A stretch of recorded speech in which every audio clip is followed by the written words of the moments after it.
ಬೇರುಗಳನ್ನ ಹರಡಿ ಧಗೆಗೆ ಭಯಪಡದೆ ಹಸುರೆಲೆಯನ್ನು ಬಿಡುತ್ತಾ ಕ್ಷಾಮ ವರ್ಷದಲ್ಲಿಯೂ ನಿಶ್ಚಿಂತೆಯಾಗಿ ಸದಾ ಫಲ ಕೊಡುತ್ತಾ ಇರುವ ಮರಕ್ಕೆ ಸಮಾನನಾಗಿರುವನು. ಹಲ್ಲೆಲೂಯಾ. ಈ ವಾಕ್ಯ ವಾಗ್ದಾನವಾಗಿ ತೆಗೆದುಕೊಳ್ಳೋದಾದ್ರೆ ಒಂದು ಆಮೆನ್ ಹೇಳ್ರಿ. ಯಾಕಂದ್ರೆ ವಾಕ್ಯ ಹೇಳ್ತದೆ, ಯಾವ ವ್ಯಕ್ತಿಗೆ ಯೆಹೋವನ ಮೇಲೆ ನಂಬಿಕೆ ಇಟ್ಟಿದ್ದಾನೋ, ಯಾವ ವ್ಯಕ್ತಿ ದೇವರನ್ನ ಆಧಾರ ಮಾಡಿಕೊಂಡಿದ್ದಾನೋ, ಯಾವ ವ್ಯಕ್ತಿ ದೇವರ ಮೇಲೆ ಭರವಸೆ ಇಟ್ಟಿದ್ದಾನೋ ಅವನು ಧನ್ಯನು ಎಂಬುದಾಗಿ ವಾಕ್ಯ ಹೇಳ್ತದೆ. ಇದು ನನ್ನ ಬಗ್ಗೆ ನಿಮ್ಮ ಬಗ್ಗೆ ಮಾತನಾಡೋದು. ನೀವು ದೇವರ ಮೇಲೆ ಭರವಸೆ ಇಟ್ಟಿದ್ದೇವೆ, ಹಾಗಾದ್ರೆ ನಾವು ಧನ್ಯರು ಎಂಬುದಾಗಿ ನಮ್ಮನ್ನ ನಾವು ಎಣಿಸಿಕೊಳ್ಳಬಹುದು. ಕಾರಣ ಯಾಕಪ್ಪ ಅರಸು ನೀನ್ ಧನ್ಯನ ಅಂತ ಹೇಳಿದ್ರೆ, ನಾನು ಹೇಳ್ತೇನೆ ಒಂದೇ ವರ್ಡಲ್ಲಿ, ನಾನು ದೇವರನ್ನ ನಂಬಿದ್ದೇನೆ, ನಾನು ದೇವರ ಮೇಲೆ ಭರವಸೆ ಇಟ್ಟಿದ್ದೇನೆ, ಅದಕ್ಕೆ ನಾನು ಧನ್ಯವಾದ ವ್ಯಕ್ತಿ. ಹಲ್ಲೆಲೂಯಾ.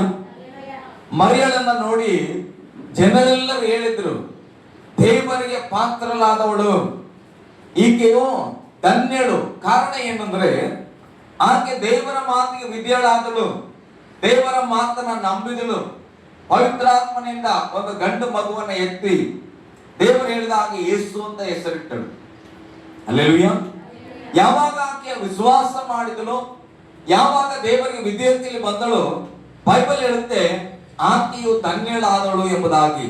ಹಾಗಾದ್ರೆ ನಾನು ನೀವು ಕೂಡ ಯೇಸುವನ್ನ ನಂಬಿದ್ದೇವೆ, ಆತನ ಮೇಲೆ ಭರವಸೆ ಇಟ್ಟಿದ್ದೇವೆ ಅಂದ್ರೆ ನಾವು ಈಗ ಧನ್ಯರಾಗಿದ್ದೇವೆ. ಪಕ್ಕದಲ್ಲಿದ್ದವ್ರಿಗೆ ಕೈ ಕೊಟ್ಟು ಹೇಳಿ, ನೀವು ಧನ್ಯರ್ರಿ.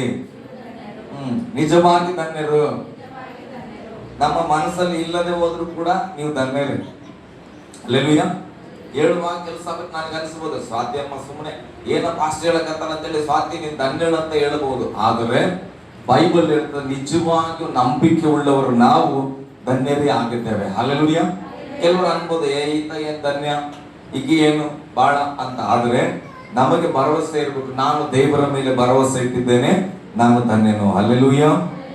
ಈ ಧನ್ಯವಾದ ವ್ಯಕ್ತಿಗಳ ಬಗ್ಗೆ ವಚನ ಬರೀತದೆ. ಯಾರು ದೇವರ ನಂಬಿಕೆ ಇಟ್ಟರು, ಭರವಸೆ ಇಟ್ಟರು, ಅವರು ಧನ್ಯರು.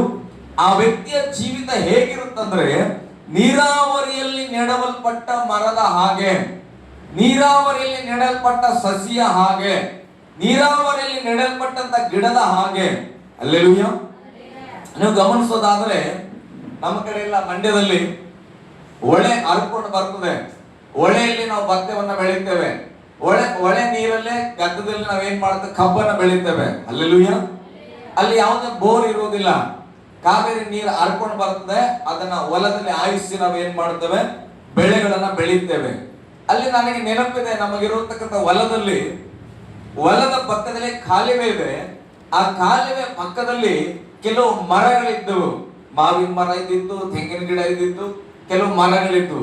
ನಾವು ಯಾವಾಗ ಗಮನಿಸೋದಾದ್ರೆ ಈ ಬೇರೆ ಕಡೆ ಇದ್ದಂತ ಮರಗಳು ಒಣಗಿ ಹೋದ್ರು ಕೂಡ ಈ ಮರ ಮಾತ್ರ ಯಾವಾಗ್ಲೂ ಹಸಿರಾಗಿರ್ತಾ ಇತ್ತು. ಕಾರಣ ಏನಂದ್ರೆ ಅಲ್ಲಿ ಯಾವಾಗ್ಲೂ ನೀರು ಹರಿಯುವ ಸ್ಥಳ. ಹಲ್ಲೆಲೂಯಾ. ಗಟ್ಟಿಯಾಗಿ ಹಲ್ಲೆಲೂಯಾ. ನಿಮ್ಮ ಕಡೆ ಕೂಡ ಇಲ್ಲಿ ನೀರು ಹರಿಯುವ ಸ್ಥಳಗಳಿಗೆ ಹೋದ್ರೆ ಹೊಳೆಯ ಪಕ್ಕದಲ್ಲಿರೋವು ಅಷ್ಟು ಸಾಮಾನ್ಯವಾಗಿ ಒಣಗಿ ಹೋಗಲ್ಲ. ಹಲ್ಲೆಲೂಯಾ. ಅಕಸ್ಮಾತ್ ಹೊಳೆನೆ ಒಣಗಿ ಹೋಗಿದ್ರೆ ನನಗೆ ಗೊತ್ತಿಲ್ಲ. ಈಗ ಇಲ್ಲಿ ನಾರಾಯಣಪುರದ ಹತ್ರ ನೀರು ಹರಿತಾ ಇರ್ತದೆ. ಬ್ಯಾಸ್ಗೆಗೆ ಹೋಗಿ ನೋಡಿದ್ರೆ ಏನಾಗಿರ್ತದೆ, ಅಲ್ಲಿ ಹೊಳೆನೆ ಬತ್ತಿ ಹೋಗಿರ್ತದೆ, ಮರ ಕೂಡ ಬತ್ತಿ ಹೋಗ್ಬೋದು. ಆದ್ರೆ ಯಾವಾಗಲೂ ಹೊಳೆಯಲ್ಲಿ ನೀರು ಹರಿಯುವ ಸ್ಥಳದಲ್ಲಿ, ನೀರು ಹರಿಯುವ ಸ್ಥಳದಲ್ಲಿ, ನೀರಾವರಿ ಅಂದ್ರೆ ಯಾವಾಗ್ಲೂ ನೀರಿನಿಂದ ತುಂಬಿರುವಂತದ್ದು.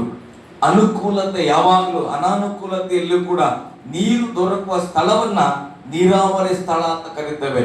ಅಲ್ಲಿ ನೆಡವಲ್ಪಟ್ಟು ಹೊಳೆಯ ದಡದಲ್ಲಿ ತನ್ನ ಬೇರುಗಳನ್ನ ಹರಡಿ ಧಗೆಗೆ ಭಯಪಡದೆ, ಅಂದ್ರೆ ಬಿಸಿಲಿಗೆ ಭಯಪಡದೆ ಹಸುರೆಲೆಯನ್ನು ಬಿಡುತ್ತಾ ಕ್ಷಾಮ ವರ್ಷದಲ್ಲಿಯೂ ನಿಶ್ಚಿಂತೆಯಾಗಿ ಸದಾ ಫಲ ಕೊಡುತ್ತಾ ಇರುವ ಮರಕ್ಕೆ ಸಮಾನನಾಗಿರುವನು. ಯಾರು?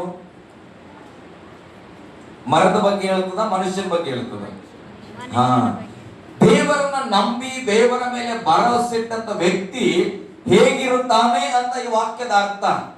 ಆ ಮರ ಹೇಗೆ ಯಾವಾಗಲೂ ಒಣಗಿ ಹೋಗದೆ ಹಸುರೆಲೆಯನ್ನ ಬಿಡುತ್ತಾ, ಎಲ್ಲಾ ಕಡೆ ಬರಗಾಲ ಇದ್ರು ತನ್ನ ಮರದ ಸೌಂದರ್ಯವನ್ನ ಕಾಪಾಡಿಕೊಂಡು ಫಲವನ್ನ ಕೊಡುತ್ತದೋ, ಹಾಗೆ ದೇವರಲ್ಲಿ ನಂಬಿಕೆ ಉಳ್ಳಂತ ಮನುಷ್ಯನು ಲೋಕವೆಲ್ಲ ಕಷ್ಟದಲ್ಲಿದ್ದರು, ಲೋಕವೆಲ್ಲ ಚಿಂತೆಯಲ್ಲಿದ್ದರು, ಲೋಕವೆಲ್ಲ ಭಯದಲ್ಲಿದ್ದರು ಕೂಡ ಆತನು ಮಾತ್ರ ಯಾವಾಗಲೂ ನಿಶ್ಚಿಂತೆಯಾಗಿ ಸಮಾಧಾನವಾಗಿರ್ಲಿಕ್ಕೆ ಸಾಧ್ಯವಾಗುತ್ತೆ. ಹಲ್ಲೆಲೂಯಾ, ಗಟ್ಟಿಯಾಗಿ ಹಲ್ಲೆಲೂಯಾ. ಆ ವ್ಯಕ್ತಿ ನಿಜವಾಗಿ ಆ ನೀರಾವರಿಯಲ್ಲಿ ನೆಡಲ್ಪಟ್ಟಂತ ಮರದ ಹಾಗೆ. ಸಮಸ್ಯೆಗಳು ಇರ್ತದೆ ಇಲ್ಲ ಅಂತಲ್ಲ, ಲೋಕ ತುಂಬಾ ಸಮಸ್ಯೆ ಇದೆ, ಆದ್ರೆ ನಿನ್ನಲ್ಲಿ ಸಮಸ್ಯೆ ಇರಬಾರದು. ಒಂದು ಆಮೇಲೆ ಹೇಳೋಣ. ಹಲ್ಲೆಲೂಯಾ. ಎಡಕ್ಕೆ ಸಮಸ್ಯೆ ಇದೆ, ಬಲಕ್ಕೆ ಸಮಸ್ಯೆ ಇದೆ, ಆದ್ರೆ ನಾವು ನೀರಾವರಿಯಲ್ಲಿ ನೆಡಲ್ಪಟ್ಟ ಮರ ಅಂದ್ರೆ ಎಡಗಡೆಯ ಮರ ಒಣಗಿ ಹೋಗಿತ್ತು, ಬಲಗಡೆಯ ಮರ ಒಣಗಿ ಹೋಗಿತ್ತು. ಆದ್ರೆ ನಮಗೆ ವಿಶ್ವಾಸ ಇರಬೇಕು, ನಾನು ನೆಡಲ್ಪಟ್ಟಿರುವುದು ನೀರಾವರಿಯಲ್ಲಿ. ಆ ಕಡೆ ಒಣಗಿದ್ರು ಈ ಕಡೆ ಒಣಗಿದ್ರು ನಾನು ಒಣಗಿ ಹೋಗಲ್ಲ. ಹಲ್ಲೆಲೂಯಾ, ಗಟ್ಟಿಯಾಗಿ ಹಲ್ಲೆಲೂಯಾ. ಅಲ್ಲಿ ಏನೋ ಸಮಸ್ಯೆ ಆಗಿದೆ, ಹೌದು, ಈ ಕಡೆ ಸಮಸ್ಯೆ ಆಗಿದೆ, ನೀನ್ ಯಾಕೆ ಚಿಂತೆ ಮಾಡ್ತಿ? ನೀನು ದೇವರಲ್ಲಿ ನೆಡಲ್ಪಟ್ಟ ಒಂದು ಗಿಡವಾಗಿದ್ದಿ. ಹಲ್ಲೆಲೂಯಾ. ಕೆಲವು ಕಡೆ ನಾವು ಗಮನಿಸ್ತೇವೆ, ನೀರನ್ನ ಪವಿತ್ರಾತ್ಮನಿಗೆ ಹೋಲಿಕೆ ಮಾಡ್ತಾರೆ, ದೇವರ ಆತ್ಮನಿಗೆ ಹೋಲಿಕೆ ಮಾಡ್ತಾರ. ಹಲ್ಲೆಲೂಯಾ. ಕೀರ್ತನೆ 1:3 ಕೂಡ ನೀವು ಓದ್ಬೋದು, ಓದ್ರಿ. ಕೀರ್ತನೆಯಲ್ಲಿ 1ನೇ ಅಧ್ಯಾಯ 3ನೇ ವಚನದಲ್ಲಿ ಕೂಡ ಯಾವನು, ಬೈಬಲ್ ಇರ್ತದೆ ಮೊದಲನೇ ವಚನದಲ್ಲಿ, ಯಾವನು ದುಷ್ಟಾತ್ಮರ ಆಲೋಚನೆಯಂತೆ ನಡೆದೆ, ಪಾಪಾತ್ಮರ ಮಾರ್ಗದಲ್ಲಿ ನಿಂತುಕೊಳ್ಳದೆ, ಧರ್ಮನಿಂದಕರೊಡನೆ ಕೂತುಕೊಳ್ಳದೆ, ಅಂದ್ರೆ ಅವರ ಜರಿದು ಬಿಟ್ಟು ಯಾವಾಗಲೂ ಧರ್ಮಶಾಸ್ತ್ರದಲ್ಲಿ ಅಧ್ಯಯನ ಪಡುವನು ಧನ್ಯನು.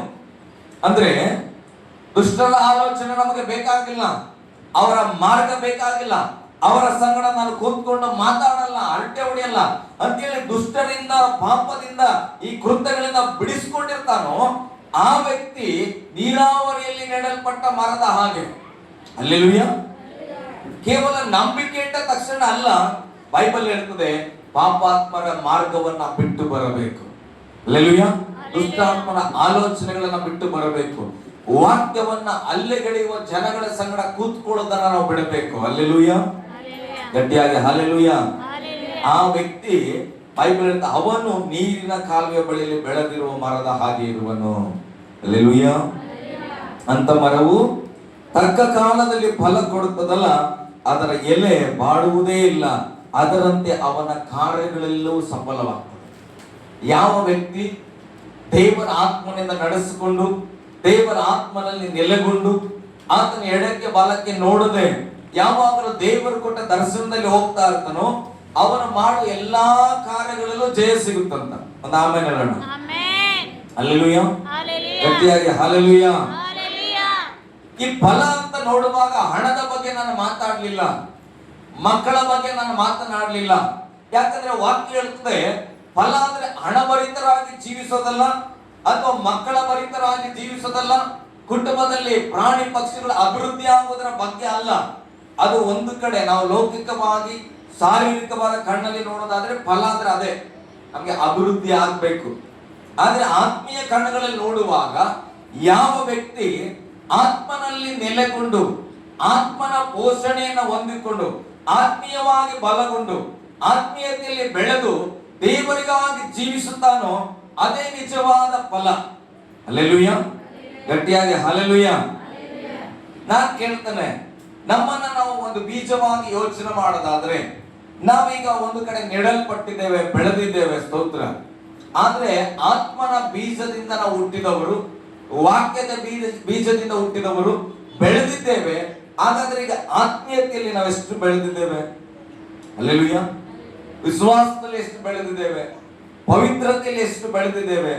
ಪ್ರಾರ್ಥನೆಯಲ್ಲಿ ಎಷ್ಟು ಬೆಳೆದಿದ್ದೇವೆ? ನೀತಿವಂತಿಕೆಯಲ್ಲಿ ಎಷ್ಟು ಬೆಳೆದಿದ್ದೇವೆ? ಆರಾಧಿಸುವ ವಿಷಯದಲ್ಲಿ ಎಷ್ಟು ಬೆಳೆದಿದ್ದೇವೆ? ಕೊಡುವ ವಿಷಯದಲ್ಲಿ ಎಷ್ಟು ಬೆಳೆದಿದ್ದೇವೆ?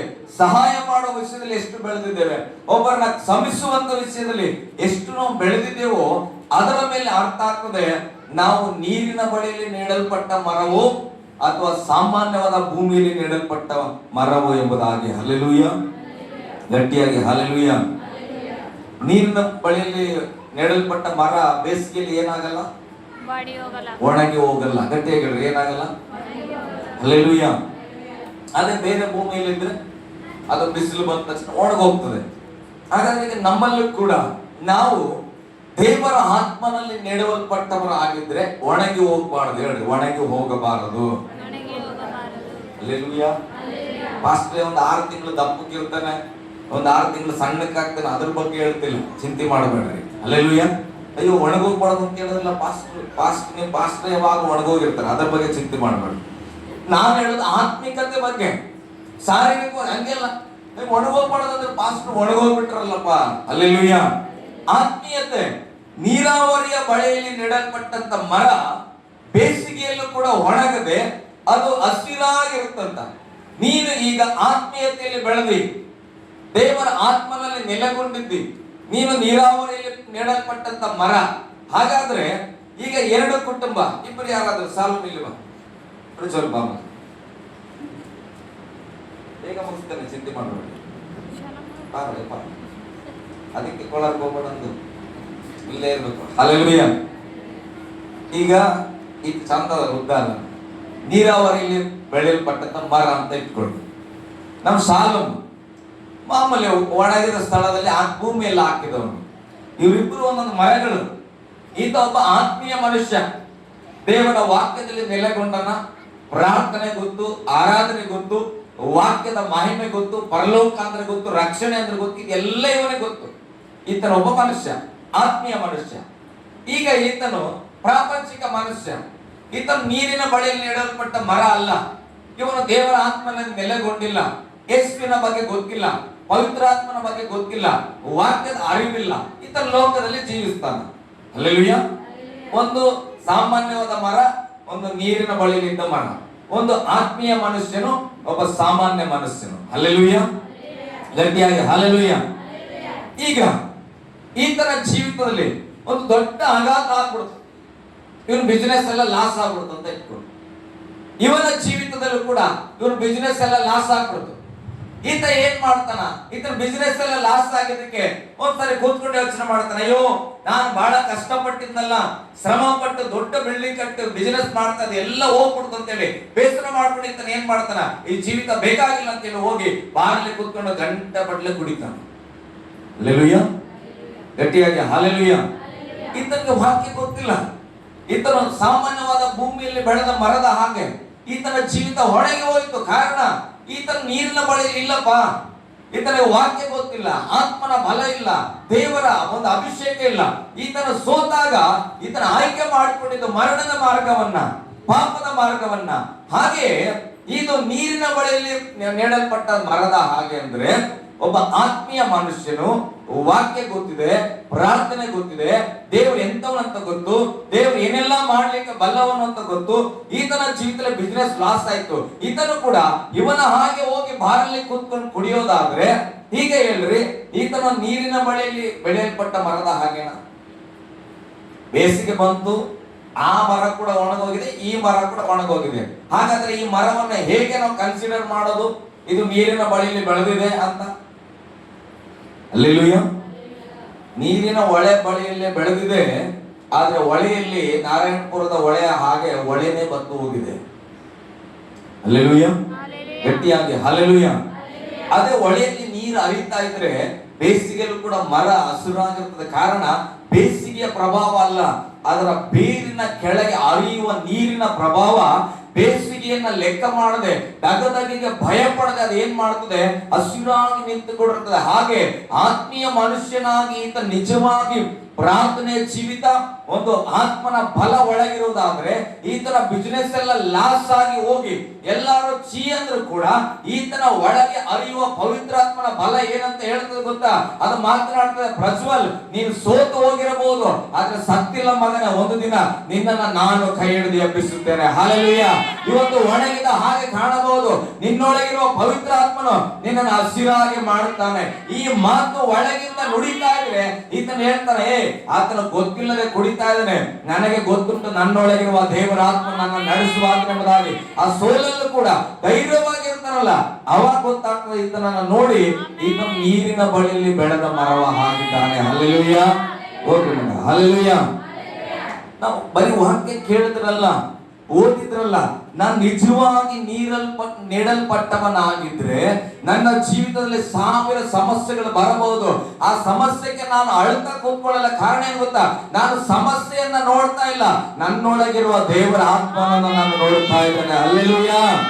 ಆ ನೀರಿನ ಬಳಿಯಲ್ಲಿ ಬರದ ಮರ ಏನ್ ಮಾಡ್ತದೆ ಗೊತ್ತಾ? ಬಿಸಿಲು ಬರ್ತಾ ಇದೆ, ಚಿಂತೆ ಮಾಡಲ್ಲ ಅದು, ಬಿಸಿಲು ನೋಡಲ್ಲ, ಅದು ಕೆಳಗಡೆ ಹರಿಯುವ ನೀರಿನ ತೇವಾಂಶವನ್ನು ತೆಗೆದುಕೊಂಡು ಅದು ಧೈರ್ಯವಾಗಿ ಜೀವಿಸುತ್ತಲೇ ಇರ್ತದೆ. ಹಲ್ಲೆಲೂಯಾ. ಗಟ್ಟಿಯಾಗಿ ಹಲ್ಲೆಲೂಯಾ. ಕೆಲವರು ಪ್ರಶ್ನೆ ಮಾಡಬಹುದು, ಅರಸುಪಾಷ್ಟು ಜೀವಿತದಲ್ಲಿ ಸಮಸ್ಯೆ 1000 ಹಲ್ಲೆಲೂಯಾ.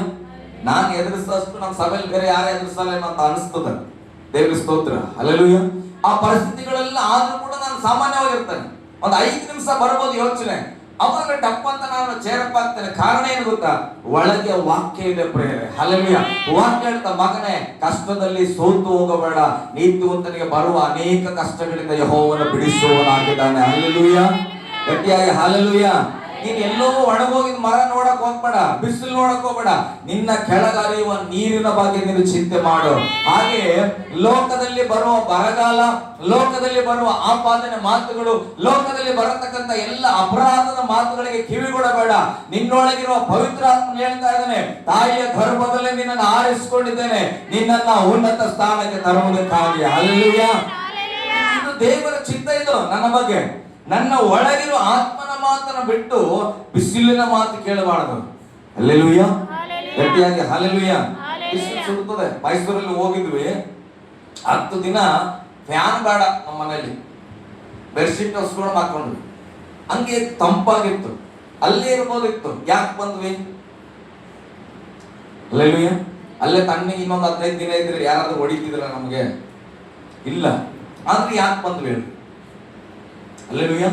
ಒಳಗೆ ಒಂದು ವಾಕ್ಯ ಇದೆ.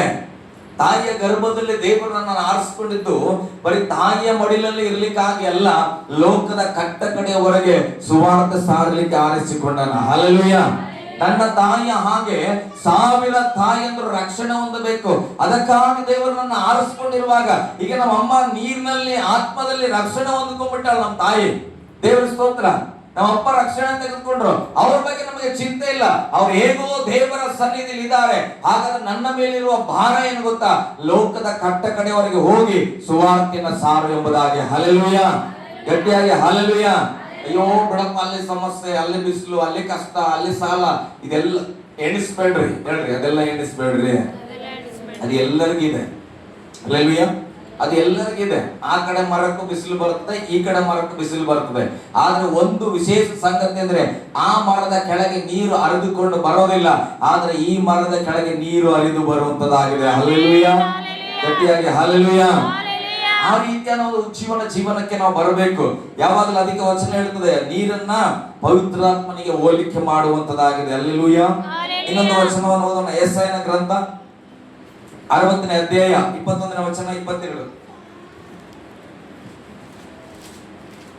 ನಿನ್ನ ಜನರೆಲ್ಲ ಸದ್ಧರ್ಮಿಗಳಾಗಿರುವರು, ನನ್ನ ಪ್ರಭಾವಕ್ಕೋಸ್ಕರ ನಾನು ನೆಟ್ಟ ಸಸಿಯಾಗಿಯೂ. ನೋಡಿ, ನಿನ್ನ ಜನರೆಲ್ಲ ಸದ್ಧರ್ಮಿಗಳಾಗಿರುವರು. ಯಾರಾದ್ರೂ ಒಂದು ಒಳ್ಳೆ ತಣ್ಣ ನೀರು ತಂದ್ಕೊಡ್ರಿ ಸ್ವಲ್ಪ.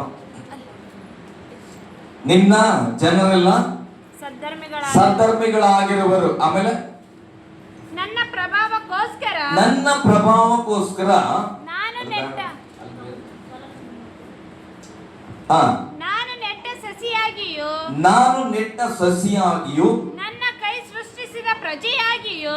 ನಾನು ನೆಟ್ಟ ಸಸಿಯಾಗಿಯೂ ನನ್ನ ಕೈ ಸೃಷ್ಟಿಸಿದ ಪ್ರಜೆಯಾಗಿಯೂ ದೇಶವನ್ನು ಸದಾ ಅನುಭವಿಸುವರು. ಹಲ್ಲೆಲೂಯಾ.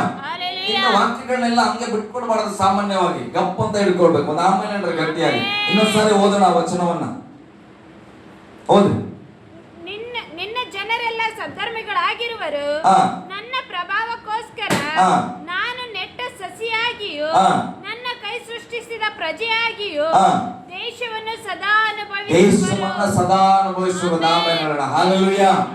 ದೇವರಿಂದ ನೆಡಲ್ಪಟ್ಟ ಸಸಿಯಾಗಿ ನಾವಿದ್ರೆ, ದೇವರ ಕೈಯಿಂದ ಸೃಷ್ಟಿಸಲ್ಪಟ್ಟಂತ ವ್ಯಕ್ತಿಗಳು, ಪ್ರಜೆಗಳು ನಾವಾಗಿದ್ರೆ, ಬೈಬಲ್ ಹೇಳ್ತದೆ ದೇವರ ಕೈಯಿಂದ ನೆಡಲ್ಪಟ್ಟ ಸಸಿಗಳು. ಹಲ್ಲೆಲೂಯಾ. ನಾವು ಯಾವುದೋ ವ್ಯಕ್ತಿ ನೆಡಲ್ಪಟ್ಟ ಸಸಿಗಳಲ್ಲ, ನಾವು ದೇವರಿಂದ ನೆಡಲ್ಪಟ್ಟವರು. ಬೈಬಲ್ ಹೇಳ್ತದೆ, ಯಾವುದೋ ಮನುಷ್ಯನ ಕುಂಬಾರನು ನಮ್ಮನ್ನು ಸೃಷ್ಟಿ ಮಾಡಲಿಲ್ಲ, ಸರ್ವಶಕ್ತನಾದಂತ ದೇವರು ನಮ್ಮನ್ನ ಸೃಷ್ಟಿ ಮಾಡಿ ಈತನನ್ನ ಪ್ರಜೆಯಾಗಿ, ನನ್ನ ಮಗನಾಗಿ ಮಗಳಾಗಿ ಇರಬೇಕೆಂಬುದಾಗಿ ಆರಿಸಲ್ಪಟ್ಟಿದ್ದಾನೆ. ಅಷ್ಟೇ ಅಲ್ಲದೆ ಬೈಬಲ್ ಹೇಳ್ತದೆ, ಅವರು ಸದಾ ಕಾಲ ದೇಶವನ್ನ ಅನುಭವಿಸುವರು. ಹಲ್ಲೆಲೂಯಾ, ಗಟ್ಟಿಯಾಗಿ ಹಲ್ಲೆಲೂಯಾ. ದೇವರನ್ನ ನಾನು ಕರೆದಿದ್ದು ಬಟ್ ನನ್ನ ಮನೆಯಲ್ಲಿ ಇದ್ದ ಆಹಾರ ತಿಂದು ನನ್ನ ಮನೆಯಲ್ಲಿರೋ ಆಸ್ತಿ ಮೇಲೆ ಮಲ್ಕೊಳ್ಳಿಕ್ಕೆಲ್ಲ. ಬೈಬಲ್ ಹೇಳ್ತದೆ, ಈಗ ನಂಬಿಗಸ್ತರಿಗೆ ನಿಮಗೆ ಕಟ್ಟದೇ ಇರುವ ಮನೆಗಳಲ್ಲಿ ನೀವು ವಾಸ ಮಾಡುವಿರಿ, ತೋಡದೇ ಇರುವ ಬಾವಿಗಳಲ್ಲಿ ನೀರನ್ನ ಕುಡಿಯುವಿರಿ, ನೀವು ವ್ಯವಸಾಯ ಮಾಡದ ದ್ರಾಕ್ಷ ತೋಟಗಳ ಹಣ್ಣುಗಳನ್ನ ನೀವು ತಿನ್ನುವಿರಿ ಎಂಬುದಾಗಿ ವಾಗ್ದಾನ ಉಂಟು. ನಾನು ಹೇಳ್ತೇನೆ, ದೇವರನ್ನ ನಂಬಿದವರು ದೇಶವನ್ನ ಅನುಭವಿಸ್ಬೇಕ್ರಿ. ಗಟ್ಟಿಯಾಗಿ ಒಂದು ಆಮೇಲೆ ಹೇಳ್ರಿ. ಹಲ್ಲೆಲೂಯಾ. ಸಣ್ಣ ಸಣ್ಣ ಕನಸಿಟ್ಕೋಬಾರದು.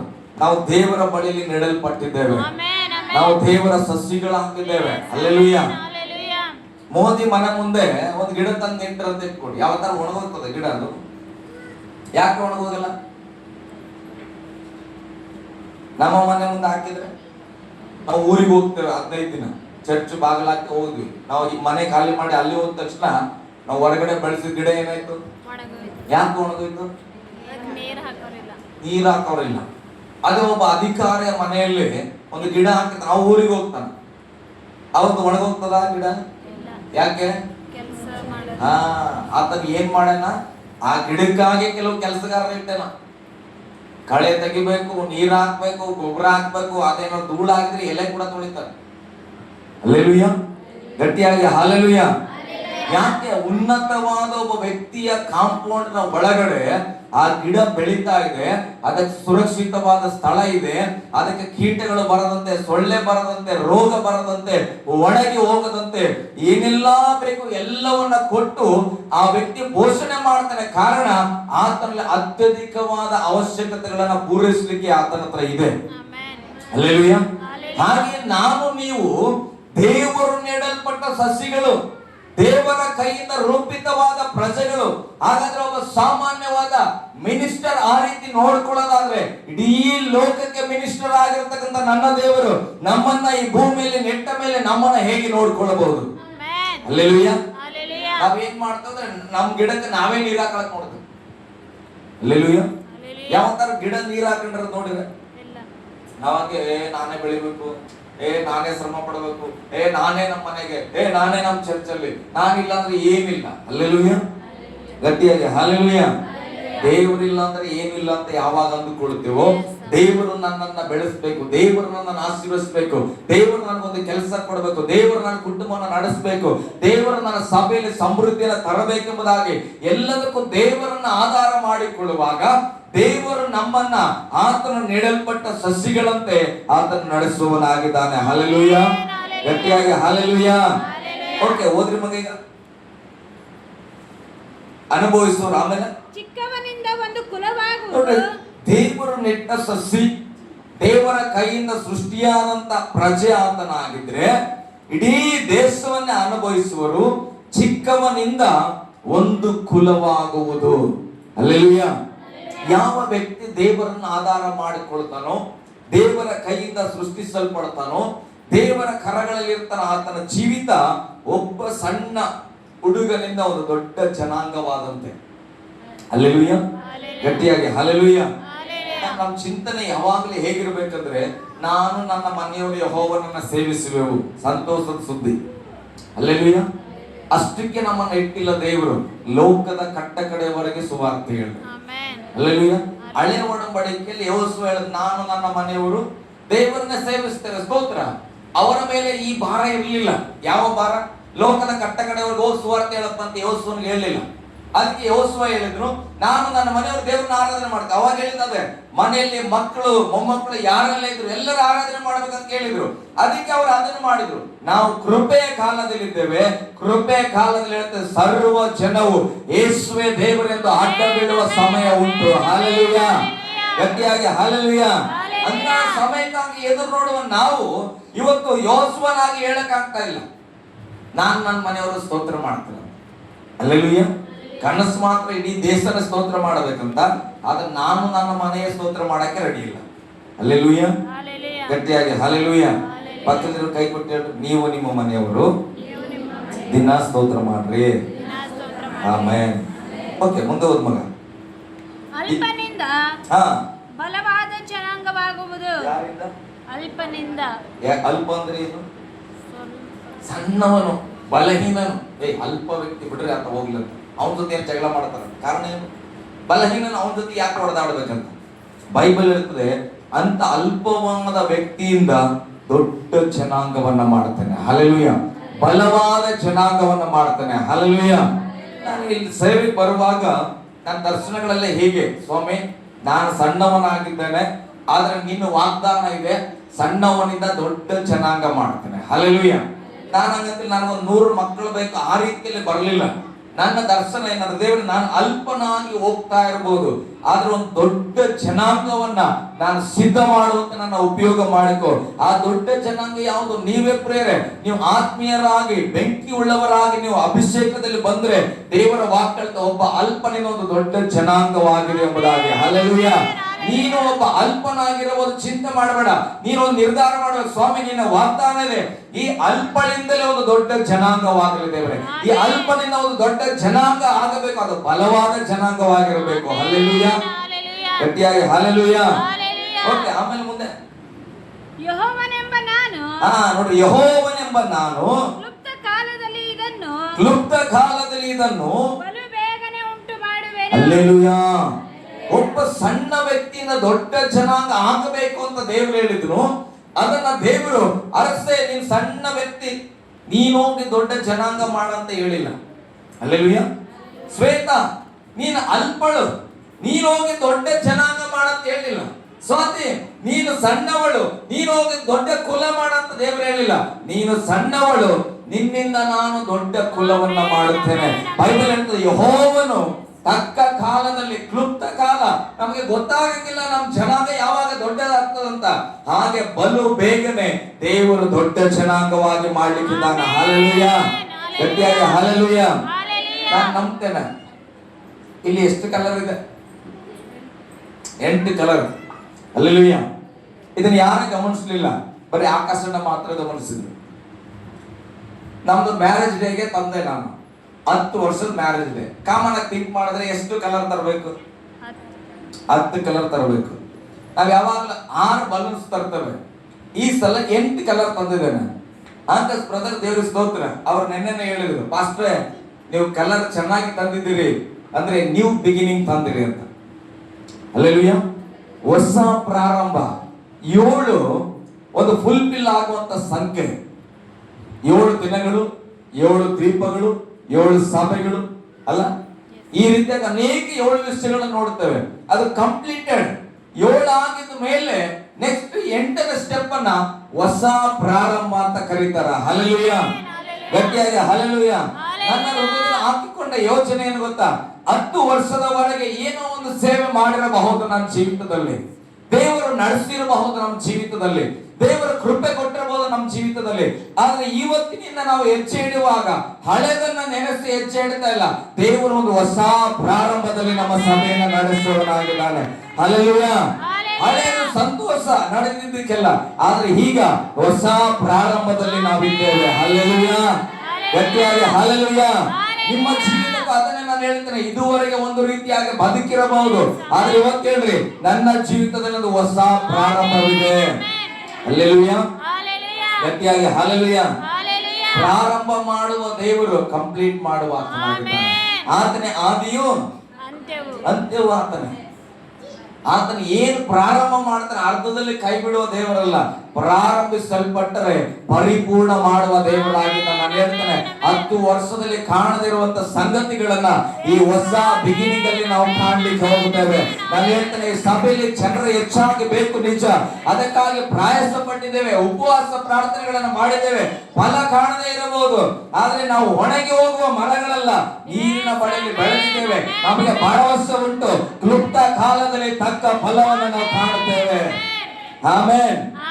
ಗಟ್ಟಿಯಾಗಿ ಹಲ್ಲೆಲೂಯ.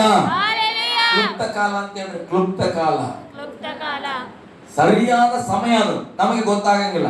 ಆ ಟೈಮಲ್ಲಿ ದೇವರು ಅದ್ಭುತ ಮಾಡಿದ್ರೆ ಅದು ಬ್ಲಾಸ್ಟ್ ಆಗ್ತದೆ. ಹಲ್ಲೆಲೂಯ. ಗಟ್ಟಿಯಾಗಿ ಹಲ್ಲೆಲೂಯ. ಓಕೆ, ಯೆಶಾಯನ ಗ್ರಂಥದಲ್ಲಿ 61ನೇ ಅಧ್ಯಾಯ 3ನೇ ವಚನ ಓದ್ರಿ ಬೇಗ. ದುಃಖಿತರೆಲ್ಲರನ್ನು ಆ, ಸಂತೈಸುವುದಕ್ಕೂ ದುಃಖಿತರೆಲ್ಲರನ್ನು ಸಂತೈಸುವುದಕ್ಕೂ ಚೀಯೋನಿನಲ್ಲಿ ಶೋಕಿಸುವವರಿಗೆ ಆ, ಬೂದಿಗೆ ಬದಲಾಗಿ ಶಿರಭೂಷಣ, ದುಃಖವಿದ್ದಲ್ಲಿ ಆನಂದ ತೈಲ, ಕುಂದಿದ ಮನಕ್ಕೆ ಪ್ರತಿಯಾಗಿ ಉತ್ಸಾಹ ಸ್ತೋತ್ರದ ವಸ್ತ್ರ, ಇವುಗಳನ್ನು ಒದಗಿಸಿ ಕೊಡುವುದಕ್ಕೂ ಆತನು ನನ್ನನ್ನು ಕಳುಹಿಸಿದ್ದಾನೆ. ಆಮೆನ್. ಆಮೆನ್. ಗಟ್ಟಿಗೆ ಆಮೆನ್ ಹೇಳ್ರಿ. Hallelujah, amen. ಹಲ್ಲೆಲೂಯಾ. ಕಳೆದ ಸಲ ಡಿಸೆಂಬರ್ ಅಲ್ಲಿ ನಾವೇನ್ ಚಿಂತೆ ಮಾಡಿದ್ವಿ ಗೊತ್ತಾ? ಪ್ರಾರ್ಥನೆ ಮಾಡಿದ್ವಿ, ದೇವರು ಹಿಂಗ ಆಶೀರ್ವಾದ ಮಾಡಲಿ ನನಗೆ. ನಮ್ಮ ಸಭೆಯಲ್ಲಿರೋ ಎಲ್ಲರಿಗೂ ನಾವೇ ಒಂದೇ ಕಲರ್ ಸ್ಯಾರಿ ತಗೊಂಡ್ ಬರ್ಬೇಕು, ನೂರಿಗಳು ತರಬೇಕು, ಡ್ರೆಸ್ಗಳು ತರಬೇಕಂತ ನಿಮ್ಮನ್ನು ಕೇಳಬಾರದು. ಭಯಕ್ಕೆ ಪ್ರಾರ್ಥನೆ ಮಾಡಿದ್ವಿ, ಮುಂದೊಂದು ದಿನ ಅದು ಆಗ್ತದೆ. ಹಲ್ಲೆಲೂಯಾ. ಎಲ್ಲರಿಗೂ ನಾವೇ ತಂದು ಒಂದು ಒಳ್ಳೆ ವಸ್ತ್ರದಿಂದ ನಮ್ಮ ಸಭೆಯನ್ನ ತುಂಬಿಸ್ಬೇಕೆಂಬುದಾಗಿ. ಹಲ್ಲೆಲೂಯಾ. ಆಗದೆ ಹೋಯ್ತು, ಸೋಲಾಯ್ತು ಆ ವಿಷಯದಲ್ಲಿ. ಹಣ ಆಗ್ಲಿಲ್ಲ, ನಮ್ಗೆ ಎಷ್ಟು ಶಕ್ತಿ ಸಾಲಲಿಲ್ಲ, ನಿರಾಸೆ ಆಯ್ತು. ದೇವರೇ ಬಿಡು, ಮತ್ತೊಂದು ದಿನ ನಾನು ಮಾಡ್ತೇನೆ ಎಂಬುದಾಗಿ. ಹಲ್ಲೆಲೂಯಾ. ಆದ್ರೆ ಕಳೆದ ವಾರ ದೇವರು ಈ ವಾಕ್ಯವೊಟ್ಟಿಗೆ ನನ್ನೊಟ್ಟಿಗೆ ಮಾತನಾಡುವಾಗ ನನ್ನ ದರ್ಶನ ಬದಲಾಗಿದೆ. ಬಟ್ಟೆ ತರಲ್ಲ ಅಂತ ನಾನು ಹೇಳ್ತಿಲ್ಲ, ತರಬಾರದು ಅಂತ ಹೇಳ್ತಿಲ್ಲ. ಆದ್ರೆ ಆ ವಸ್ತ್ರಕ್ಕಿಂತ ಇಲ್ಲಿ ವಾಕ್ಯದಲ್ಲಿ ಹೇಳಿದ ವಸ್ತ್ರವನ್ನ ತೊಡಿಸು ಮಗ ಮೊದಲು ಅಂತ. ಹಲ್ಲೆಲೂಯಾ. ವಾಕ್ಯ ಹೇಳ್ತದೆ, ದುಃಖಿತರೆಲ್ಲರನ್ನ ಮೊದಲು ಏನ್ ಮಾಡ್ಬೇಕು? ಅವನ್ ದುಃಖದಲ್ಲಿ ತುಂಬೇನ, ಅವ್ನ್ ಹೋಯ್ತು ಸೂಟ್ ಕೊಟ್ರೆ ಹಿಂಗೆ ಅರ್ಥ ಆಗ್ತದ? ದೇವ್ರು ಯಾಕೆ ನನಗೆ ಹಣ ಸಹಾಯ ಮಾಡ್ಲಿಲ್ಲ? ನನ್ಗೆ ಬೇಜಾರಾಯ್ತದ. ನಾನು ನನ್ನ ಹೆಂಡತಿ ಎಲ್ಲ ಪ್ರಾರ್ಥನೆ ಮಾಡಿ, ನಾವೇ ನಮ್ಮ ಸಭೆಗೆ ಹೇಳ್ಬಾರ್ದು, ಅವ್ರಿಗೆ ಯಾರಿಗೂ ಎಲ್ಲರಿಗೆ ತಂದು ನಾವು ಕೊಡ್ಬೇಕು, ಎಲ್ಲರೂ ಒಂದೇ ಕಲರ್ ಹಾಕೊಂಡು ನಾವು ಸೆಲ್ಫಿ ಇಳಿಸ್ಕೋಬೇಕು. ಹಲ್ಲೆಲೂಯಾ. ಆಗದೆ ಹೋಯ್ತು, ಒಂಥರ ನಿರಾಸೆ. ದೇವ್ರು ಯಾಕೆ ಪ್ರಾರ್ಥನೆ ಕೇಳಲಿಲ್ಲ? ಈಗ ನನಗೆ ಅರ್ಥ ಆಗ್ತದೆ. ಬೈಬಲ್ ಹೇಳ್ತದೆ, ಒಬ್ಬ ಮನುಷ್ಯ ಬಹಳ ದುಃಖದಲ್ಲಿ ಅದಾನ, ಅವ್ನು ಒಯ್ದು ಒಳ್ಳೆ ಸೂಟ್ ತಗೊಂಡೋಗಿ ತಗೋಪ್ಪ ಸೂಟ್ ಹಾಕೊಂಡು ಬಂದ್ರೆ ಆತನ ಏನ್ ಅನ್ಬೋದು? ಅಯ್ಯೋ ಪಾಸ್ಟ್ ಮಾಡಕ್ಕೆ ಕೆಲಸ ಇಲ್ಲ, ನಮ್ದು ಒಳಗಿರೋ ಕಷ್ಟ ಇವ್ರಿಗೆ ಗೊತ್ತು, ಮೇಲೆ ಸೂಟ್ ಹಾಕೊಂಡು ಬಾ ಅಂತಾರ. ಹಲ್ಲೆಲೂಯಾ. ಗಟ್ಟಿಯಾಗಿ ಹಲ್ಲೆಲೂಯಾ. ದೇವರಾತ್ಮ ಪ್ರಾರಂಭ ಮಾಡಿದ ಮನಸ್ಸಲ್ಲಿ ಮೊದಲು ಅವರ ದುಃಖವನ್ನು ಹೊರಸು ಎಂಬುದಾಗಿ. ಹಲ್ಲೆಲೂಯಾ. ಅವರ ದುಃಖವನ್ನ ಸಂತೈಸು ಮೊದಲು. ಬೈಬಲ್ ಹೇಳ್ತಾ ಬಟ್ಟೆ ಆಮೇಲೆ ಕೊಡಿಸುವಂತೆ. ಹಲ್ಲೆಲೂಯಾ. ಚಿಕನ್ ಬಿರಿಯಾನಿ ಆಮೇಲೆ ಮಾಡಿಸುವಂತೆ. ಮೊದಲು ಏನ್ ಮಾಡ್ಬೇಕು? ಅವರ ದುಃಖಿತರನ್ನ ಸಂತೈಸುವುದಕ್ಕೂ ಚೀಯೋನಿನಲ್ಲಿ ಶೋಕಿಸುವವರಿಗೆ ಬೂದಿಗೆ ಬದಲಾಗಿ ಶಿರೋಭೂಷಣ, ದುಃಖದಲ್ಲಿದ್ದವರಿಗೆ ಆನಂದದ ತೈಲ, ಕುಂದಿದ ಮನಕ್ಕೆ ಪ್ರತಿಯಾಗಿ ಉತ್ಸಾಹ ಸ್ತೋತ್ರದ ವಸ್ತ್ರಗಳನ್ನು ಇವುಗಳನ್ನ ಒದಗಿಸುವುದಕ್ಕಾಗಿ ದೇವರು ನನ್ನನ್ನ ಕಳುಹಿಸಿದ್ದಾನೆ ಎಂಬುದಾಗಿ. ದೇವರು ಹೇಳೋದು, ನೀನು ಬಟ್ಟೆ ಕೊಡಕ್ಕೆ ನಾನು ಕರೆದಿಲ್ಲಪ್ಪ, ಅವರಿಗೆ ಸ್ತೋತ್ರದ ವಸ್ತ್ರಗಳನ್ನ ಒದಗಿಸಿ ಎಂಬುದಾಗಿ. ಹಲ್ಲೆಲೂಯಾ. ನಾವು ಸ್ತೋತ್ರಗಳನ್ನ ಹೇಳುವವರು ಆಗ್ಬೇಕು, ಬಟ್ಟೆ ತಾನೇ ಬರ್ತದ. ಹಲ್ಲೆಲೂಯಾ. ನಾನು ಒಂದು ಟೆಸ್ಟ್ ಮನಿ ಹೇಳಿ ಮುಂದಕ್ಕೆ ಹೋಗ್ತಾನೆ. ಈ ವರ್ಷ ನಾನು ಪ್ರಾರಂಭ ತಿಂಗಳಿಂದ ಇವತ್ತಿನವರೆಗೂ ನನಗೆ ಕರ್ತನ ಬೇಜಿಗೆ ಬಟ್ಟೆ ತಗೊಳಕ್ ಆಗ್ಲಿಲ್ಲ. ಮನೆಯಲ್ಲಿ ಯಾವಾಗ ಬೇಜಾರ್, ನಾನು ಹೆಂಡತಿ ಜೊತೆಗೆ ಹೇಳ್ತಾರೆ, ಏನಮ್ಮ ಹಿಂಗ ಆಗ್ಬಿಡ್ತು, ದೇವ್ರಿಗೆ ಸ್ತೋತ್ರ, ನಾನ್ ತಗೊಳ್ಳೇ ಇಲ್ಲ, ಹಾಕಿದ್ದೆಲ್ಲ ಯೋಜನೆ ಫೇಲ್ ಆಗ್ಬಿಡ್ತಲ್ಲ, ನಾನ್ ತಗೋಬೇಕಿತ್ತು ಅಂತೆಲ್ಲ ಮಾತಾಡುವಾಗ ನಾನು ಮೈಸೂರಿಗೆ ಹೋಗ್ಲಿಕ್ಕೆ ಪ್ರಾರಂಭ ಮಾಡಿದ್ವಲ್ಲ, ನಾನು ಹೇಳ್ತಾ ಇದ್ದೆ, ಮೈಸೂರಿಗೆ ಹೋದ್ರೆ ನಾನು ಏನ್ ಮಾಡಿದ್ರೆ 5 ತಿಂಗಳದ 5 ಜೋಡಿ ಅಟ್ಲೀಸ್ಟ್ ಪ್ಯಾಂಟ್ ಆಗಿಲ್ಲ, ನನ್ನ ಶರ್ಟ್ಸ್ಗಳಾದ್ರೆ 5 ತಗೊಂಡು ನಾನು ಬರ್ಬೇಕಪ್ಪ ಅಂತ ಹೇಳಿ ಅನ್ಕೊಂಡು ಹೋಗಿನಿ. ಆದ್ರೆ ನನ್ನ ಹತ್ರ ಹಣ ಇರಂಗಿಲ್ಲ. ಹೋಗದಾಗ ನಮ್ಮ ಅಕ್ಕ ಏನ್ ಮಾಡಿದ್ಲು, ಮ್ಯಾರೇಜ್ ಡೇಗೆ ನಾನ್ ಮಾಡ್ತೇನೆ ಈ ಸರಿ ಅಂತೇಳಿ ಆಕೆ ಹಣವನ್ನು ಕೊಟ್ಟಲು. ನನ್ನ ಹೆಂಡತಿಗೆ ಸೀರೆ ತೆಗೆದುಕೊಳಕ್ ಹೋದ್ವಿ. ದೇವ್ರಿಗೆ ಸ್ತೋತ್ರ, ಒಂದು ತಗೊಳಕ್ ನನ್ನ ಕೈಲಿ ಆಗಿದ್ದಿಲ್ಲ. ಎಲ್ಲ ಆನಂದ ನಾವು ಚರ್ಚಲ್ಲಿ ಬೇರೆ ನಾನು ಫ್ಲೋ ಅಲ್ಲಿ ದೇವ್ರ ಆತ್ಮ ಮೂಲಕ ಮಾತಾಡ್ಬಿಟ್ರೆ ಏನಂತ, ಚಿಂತೆ ಮಾಡಬೇಡಮ್ಮ ನಿನಗೆ ಸೀರೆ ಕೊಡಿಸ್ತೇನಂತ ವಾಕ್ಯ ಹೇಳುವಾಗ. ಹಲ್ಲೆಲೂಯಾ. ಮನೆಗೆ ಬಂದ್ರೆ ನಂಗೆ ನೆನಪು ಹೋಗ್ಬಿಟ್ಟತ್ತ. ಸಾಧ್ಯ ಹೇಳ್ತಾರೆ, ಹೆಂಗು ಸೀರೆ ಬರ್ತದ ಬಿಡಕ ಅಂದ್ರೆ ಹೆಂಗ ಬರ್ತದ ಅಂದ್ರೆ, ನೀವು ಅಲ್ಲೇ ವಾಕ್ಯದಾಗ ಹೇಳಿರಲ್ಲ ಹೆಂಗ್ ಬರ್ತದ ಬಿಡ್ರ. ಹಲ್ಲೆಲೂಯಾ. ಚಿಂತೆ ಒಂದ್ ಮನ್ಸಲ್ಲ, ಅಯ್ಯೋ ಯಾಕಾದ್ರೆ ಹೇಳಿನಿ ನಾನು ಗೊತ್ತಿಲ್ಲಲ್ಲ ಈ ಮಾತಂತ. ಆಮೇಲೆ ನೋಡ್ರಿ ನಮ್ಮ ಅಕ್ಕ ಕೊಡ್ತಾ ಹೋದಳು ಅಮೌಂಟ್.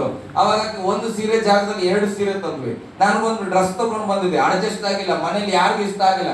ಎಂತ ತಗೊಂಡ್ ಬಂದಿರ್ತಾರೆ, ವಾಪಸ್ ಮಾಡಕ್ ಹೋದ್ರು. ವಾಪಸ್ ಮಾಡಕ್ ಹೋದಾಗ ಅದ್ರ ದುಡ್ಡಲ್ಲಿ ವಾಪಸ್ ಮಾಡಿ 3 ಶರ್ಟ್ ತಗೊಂಡ್ ಬಂದ. ಹಲ್ಲೆಲೂಯಾ. ಮತ್ತೆ ಹೋಗ್ಲಿ ಅಂತೇಳಿ ಮತ್ತೆ ಪ್ಯಾಂಟ್ ತಗೊಂಡ್ ನಾನು ನಮ್ಮ ನಿಖಿಲ್ ಹೋಗಿ ತಗೊಂಡ್ ಬಂದ್ವಿ. ಅದು ತಗೊಂಡ್ ಬಂದ್ರೆ ಅದು ಆ ಕಡೆ ದೊಡ್ಡದಾಗ್ಬೇಕು, ಸಣ್ಣದಾಗ್ಬೇಕು, ಸಟ್ ಆಗ್ಲಿಲ್ಲ. ಮತ್ತೆ ಅದನ್ನ ಚೇಂಜ್ ಮಾಡ್ಲಿಕ್ಕೆ ಹೋದಾಗ ಮತ್ತೆ 1-2 ಶರ್ಟ್ಗಳು ಎಕ್ಸ್ಟ್ರಾ ಬಂದ್ರು. ಹಲ್ಲೆಲೂಯಾ. ಬೀದರ್ಗೆ ಬರೋಷ್ಟರಲ್ಲಿ ನಾನು ಏನ್ ಹೇಳಿದ್ನೋ ಹಾಗೆ 5 ತಿಂಗಳಿಗೆ ಬೇಕಾದ ಬಟ್ಟೆಗಳನ್ನ ದೇವ್ರು ಕೊಟ್ಟೆ ಕಳಿಸ್ಬಿಟ್ರು. ಹಲ್ಲೆಲೂಯಾ. ನಾನು ಬಟ್ಟೆ ಖರೀದಿ ಮಾಡ್ಬೇಕಂತ ಅನ್ಕೊಂಡೆ ಯೋಚನೆ ಅಷ್ಟೇ, ಕಾಸಿಲ್ಲ. ಆದ್ರೆ ಹೋದಾಗ ನಮ್ಮ ಮಕ್ಕಳ ಹೃದಯದಲ್ಲಿ ದೇವರು ಕಾರ್ಯ ಮಾಡಿದ್ನು. ಇಲ್ಲಿ ಮಾಡ್ಕೊಂಡ ಮ್ಯಾರೇಜ್ ಡೇ, ಅಲ್ಲಿ ಮಾಡ್ಕೊಂಡ ಮ್ಯಾರೇಜ್ ಡೇ, ಎರಡು ಕೂಡ ನಮ್ಮ ಅಕ್ಕನ ಕೃಪೆ. ಹಲ್ಲೆಲೂಯ. ನಮ್ಮ ಮಗಳಕ್ಕ ಹೇಳಿದ್ರೆ ಈ ವರ್ಷ ಎಲ್ಲ ನೀನೇ ಮಾಡ್ತೀವಿ, ಈ ವರ್ಷ ನಾವು ಮಾಡ್ತೇವೆ. ಹಲ್ಲೆಲೂಯ. ದೇವರ ಕೃಪೆಯಿಂದ ಸಹಾಯ ಮಾಡಿದ್ರು. ಆ ಮಗಳನ್ನ ದೇವರು ಆಶೀರ್ವದಿಸಲಿ. ಒಂದು ಉತ್ತಮವಾದ ವಿಶ್ವಾಸಿಯಾಗಿ ದೇವರ ಆಕೆಯನ್ನ ಉಪಯೋಗ ಮಾಡ್ಕೊಳ್ತಾ ಇದ್ದಾನೆ. ದೇವರ ಸ್ತೋತ್ರ. ನಾನು ಹೇಳುವಂಥದ್ದು, ಈ ಬಟ್ಟೆಗಿಂತ ನಮ್ಮ ಒಳಗಡೆ ಉತ್ಸಾಹದ ಸ್ತೋತ್ರ ಇರಬೇಕು.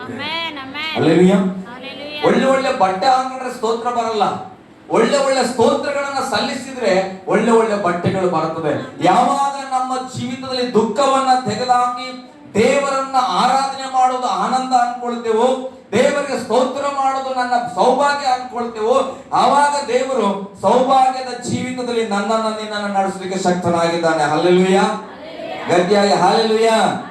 ಅದಕ್ಕೆ ವಾಕ್ಯ ಹೇಳ್ತದೆ, ಪ್ರತಿಯೊಬ್ಬರಿಗೂ ಸ್ತೋತ್ರದ ವಸ್ತ್ರ ಧರಿಸುವ ಅರಸು ಅಂತ. ನಾನು ನಿಮ್ಗೆ ಹೇಳ್ತೇನೆ, ಅದಕ್ಕೆ ನಿನ್ನೆವರೆಗೆ ಬೇರೆ, ಇವತ್ತಿಂದ ಹೊಸ ಪ್ರಾರಂಭ. ನಮ್ಮ ಸ್ತೋತ್ರದ ವಸ್ತ್ರಗಳಿಂದ ನಾವು ಸಭೆಗೆ ಬರಬೇಕು. ನಮ್ಮ ನೋಡಿ ಏನ್ ಸ್ತೋತ್ರ ಮಾಡ್ತಾರಪ್ಪ ಅನ್ಬೇಕು. ಹಲ್ಲೆಲೂಯ. ಅಮ್ಮ ಏನ್ ಬಾಯಿ ತೆರೆದ್ರೆ ಸ್ತೋತ್ರ ನಿಲ್ಸಂಗಿಲ್ಲ. ಹಲ್ಲೆಲೂಯ.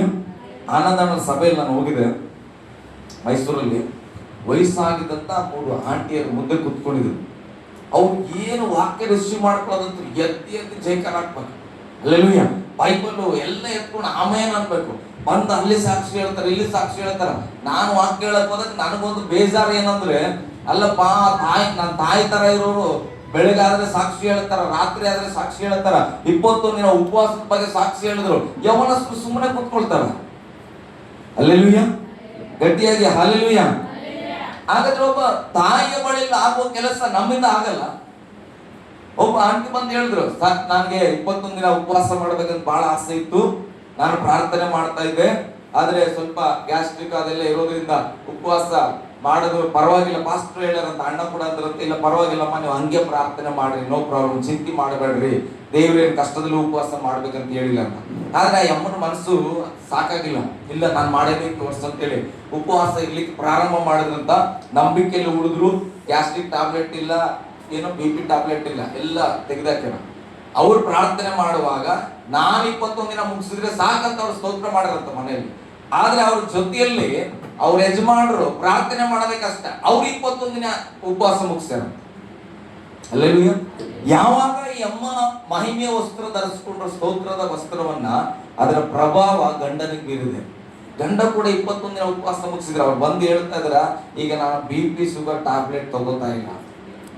ಹಲ್ಲೆಲೂಯ. ಉಪವಾಸ ಮಾಡಕ್ ಆಗ್ತದೋ ಇಲ್ಲೋ ಅನ್ಕೊಂಡಿದೆ, ಈಗ ಅದೆಲ್ಲ ಏನಿಲ್ಲ, ಆರಾಮಾಗಿ ನಾನು ಇದ್ದೇನೆ.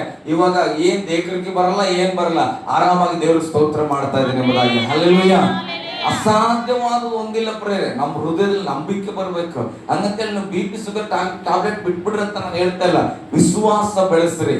ದೇವರಿಗೆ ಅಸಾಧ್ಯವಾದ ಕಾರ್ಯಗಳು ಒಂದು ಇಲ್ಲ ಪ್ರೇರೆ. ಹಲ್ಲೆಲೂಯ. ಗಟ್ಟಿಯಾಗಿ ಹಲ್ಲೆಲೂಯ. ಅದಕ್ಕೆ ವಾಕ್ಯ ಹೇಳ್ತದೆ, ಇಲ್ಲಿ ಉತ್ಸಾಹ ಸ್ತೋತ್ರದ ವಸ್ತ್ರಗಳನ್ನ ಇವುಗಳನ್ನ ಒದಗಿಸಿ ಕೊಡುವುದಕ್ಕೆ ಆತನು ನನ್ನನ್ನ ಕಳುಹಿಸಿದ್ದಾನೆ. ಆಮೇಲೆ ಬೇಗ, ಯೆಹೋವನು ತನ್ನ ಪ್ರಭಾವಕ್ಕೋಸ್ಕರ ಹಾಕಿದ ನೀತಿ ವೃಕ್ಷಗಳು ಎಂಬ ಬಿರುದು ಇವರಿಗಾಗುವುದು. ಏನಂತ? ದೇವರು ತನ್ನ ಪ್ರಭಾವಕ್ಕೋಸ್ಕರ ಹಾಕಿದ ನೀತಿ ವೃಕ್ಷಗಳು ಎಂಬ ಬಿರುದು ಇವರಿಗಿರುತ್ತದಂತ. ಯಾವ ವ್ಯಕ್ತಿ ದೇವರ ಬಳಿಯಲ್ಲಿದ್ದು, ದೇವರ ಬಳಿಯಲ್ಲಿ ಬೆಳೆದು, ದೇವರಿಂದ ಆಶೀರ್ವದಿಸಲ್ಪಟ್ಟು, ಕಷ್ಟ ನೋವು ದುಃಖಗಳಿಗೆ ಚಿಂತೆ ಮಾಡದೆ ಯಾವಾಗಲೂ ಕರ್ತನನ್ನ ಸ್ತುತಿ ಮಾಡುತ್ತಾ ಸಂತೋಷವಾಗಿರ್ತಾನೋ, ಆತನನ್ನ ನೋಡುವಾಗ ಬೈಬಲ್ ಹೇಳ್ತದೆ, ಇವರು ದೇವರಿಂದ ನೀಡಲ್ಪಟ್ಟಂತ ವೃಕ್ಷಗಳು. ಹಲ್ಲೆಲೂಯ. ಬೈಬಲ್ ಹೇಳ್ತದೆ, ದೇವರ ಮಹಿಮೆಗಾಗಿ ಅಂತ ಅಲ್ಲ, ಯೆಹೋವನ ತನ್ನ ಪ್ರಭಾವಕ್ಕೋಸ್ಕರ ಹಾಕಿದ ನೀತಿ ವೃಕ್ಷಗಳು ಎಂಬ ಬಿರುದು ಇವರಿಗೆ ದೊರಕುವುದು. ಹಲ್ಲೆಲೂಯ. ಇವ್ರು ಯಾಕೆ ಕಷ್ಟದಲ್ಲಿದ್ರು ನಗ್ತಾ ಇದಾರೆ ಅಂದ್ರೆ, ದೇವರು ತನ್ನ ಪ್ರಭಾವ ಆ ವ್ಯಕ್ತಿಯಿಂದ ಗೊತ್ತಾಗ್ಬೇಕಂತ ದೇವರು ನೆಟ್ಟಾನ ಲೋಕದಲ್ಲಿ. ಹಲ್ಲೆಲೂಯ. ನಾನು ನನ್ನನ್ನು ಹಾಕೊಳ್ತೇನೆ, ದೇವರೇ ಕಷ್ಟದಲ್ಲಿ ಕೂಡ ನಾನು ನಂಬಿಗಸ್ತನಾಗಿ ಜೀವಿಸ್ತೇನೆ, ನನ್ನಲ್ಲಿ ನಿನ್ನ ಪ್ರಭಾವ ಕಾಣಬರಬೇಕು. ಹಲ್ಲೆಲೂಯ. ನನ್ನನ್ನು ನೋಡುವಾಗ ಇದು ಯೆಹೋವನ ವೃಕ್ಷ ಅನ್ನತಕ್ಕಂಥ ಒಂದು ಬಿರುದು ನಮ್ಮ ಮೇಲೆ ಬೀಳಬೇಕಾದ್ರೆ ಕಷ್ಟದಲ್ಲಿಯೂ ಸ್ತೋತ್ರ ಮಾಡ್ರಿ. ಹಲ್ಲೆಲೂಯ. ದುಃಖದಲ್ಲಿದ್ರು ಕೂಡ ಸ್ತೋತ್ರ ಮಾಡ್ರಿ, ಚಿಂತೆ ಮಾಡ್ಬೇಡ್ರಿ. ಬೈಬಲ್ ಹೇಳ್ತದ ಸ್ತೋತ್ರ ಅನ್ನುವಂಥದ್ದು ಯೇಸು ಸ್ವಾಮಿಯನ್ನ ಮಾತನಾಡಿಸುವಂತದಾಗಿದೆ. ಹಲ್ಲೆಲೂಯಾ. ಯೇಸುವಿನ ಸಂಗಡ ನಾವು ಆತನನ್ನ ಘನಪಡಿಸುವಂತದಾಗಿದೆ. ಬೈಬಲ್ ಹೇಳ್ತದೆ ನೀತಿಯ ವೃಕ್ಷ. ಹೇಳ್ರಿ, ನೀತಿ ವೃಕ್ಷ. ಬರೀ ಮರ ಅಲ್ಲ, ಇದು ನೀತಿ ಉಳ್ಳ ಮರ. ವ್ಯಕ್ತಿ ಅಲ್ಲ, ನೀತಿವಂತನು. ಹಲ್ಲೆಲೂಯಾ. ನೀತಿವಂತನಾದ ವ್ಯಕ್ತಿ, ಆ ವ್ಯಕ್ತಿಯ ಪ್ರಭಾವ ದೇವರಿಂದ ಕೂಡಿದ್ದಾಗಿರಬೇಕೆಂಬುದಾಗಿ ದೇವರು ನಮ್ಮನ್ನ ನೆಟ್ಟಿದ್ದಾನೆ. ಹಲ್ಲೆಲೂಯಾ. ಓಕೆ, ಮತ್ತಾಯ ಬರೆದ ಸುವಾರ್ತೆ 15:13 ವಚನ. ಇನ್ನೊಂದು 5 ನಿಮಿಷದಲ್ಲಿ ನಾನು ಮುಗಿಸ್ತೇನೆ.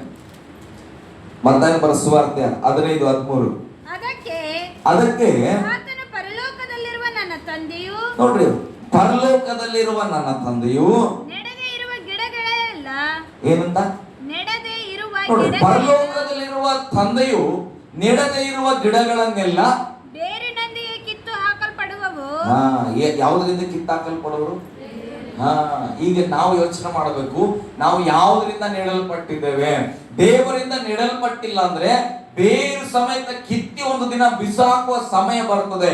ನಾವೇನಾದ್ರೂ ದೇವರಲ್ಲಿ ನೆಡಲ್ಪಟ್ಟವರಾಗಿದ್ರೆ ಇಡೀ ಲೋಕದ ಮರಗಳು ಕಿತ್ತು ಪಕ್ಕದಲ್ಲಿ ಬಿದ್ದರೂ ಕೂಡ ನಮ್ಮನ್ನ ಯಾರಿಂದಲೂ ಮುಟ್ಲಿಕ್ಕೆ ಆಗಲ್ಲ. ಕಾರಣ ಯೆಹೋವನು ನಮ್ಮನ್ನ ನೆಟ್ಟಿದ್ದಾನೆ. ಬೈಬಲ್ ಹೇಳಿದೆ ಯೆಹೋವನು ತನ್ನ ಕೈಯಿಂದ ನೆಡಲ್ಪಟ್ಟ ಸಸಿಗಳು. ಹಲ್ಲೆಲೂಯಾ. ಗಟ್ಟಿಯಾಗಿ ಹಲ್ಲೆಲೂಯಾ. ಅದಕ್ಕೆ ನಾನು ಹೇಳ್ತೇನೆ, ನಮಗೆ ಸಂತೋಷ ಏನಂದ್ರೆ ನಾವು ರಕ್ಷಣೆ ಹೊಂದಿದವರು, ದೇವರ ಕೈಯಲ್ಲಿ ಇದ್ದೇವೆ, ದೇವರ ಕೈಯಲ್ಲಿ ನೆಡಲ್ಪಟ್ಟಿದ್ದೇವೆ. ಅದೇ ನನಗೆ ಸಂತೋಷ. ಅದಾದ ಮೇಲೆ ಲೋಕದ ಐಶ್ವರ್ಯ. ಹಲ್ಲೆಲೂಯಾ. ಗಟ್ಟಿಯಾಗಿ ಹಲ್ಲೆಲೂಯಾ. ಓಕೆ, ಯೋಹಾನ ಬರೆದ ಸುವಾರ್ತೆ ಕೊನೆ ವಚನ 7ನೇ ಅಧ್ಯಾಯ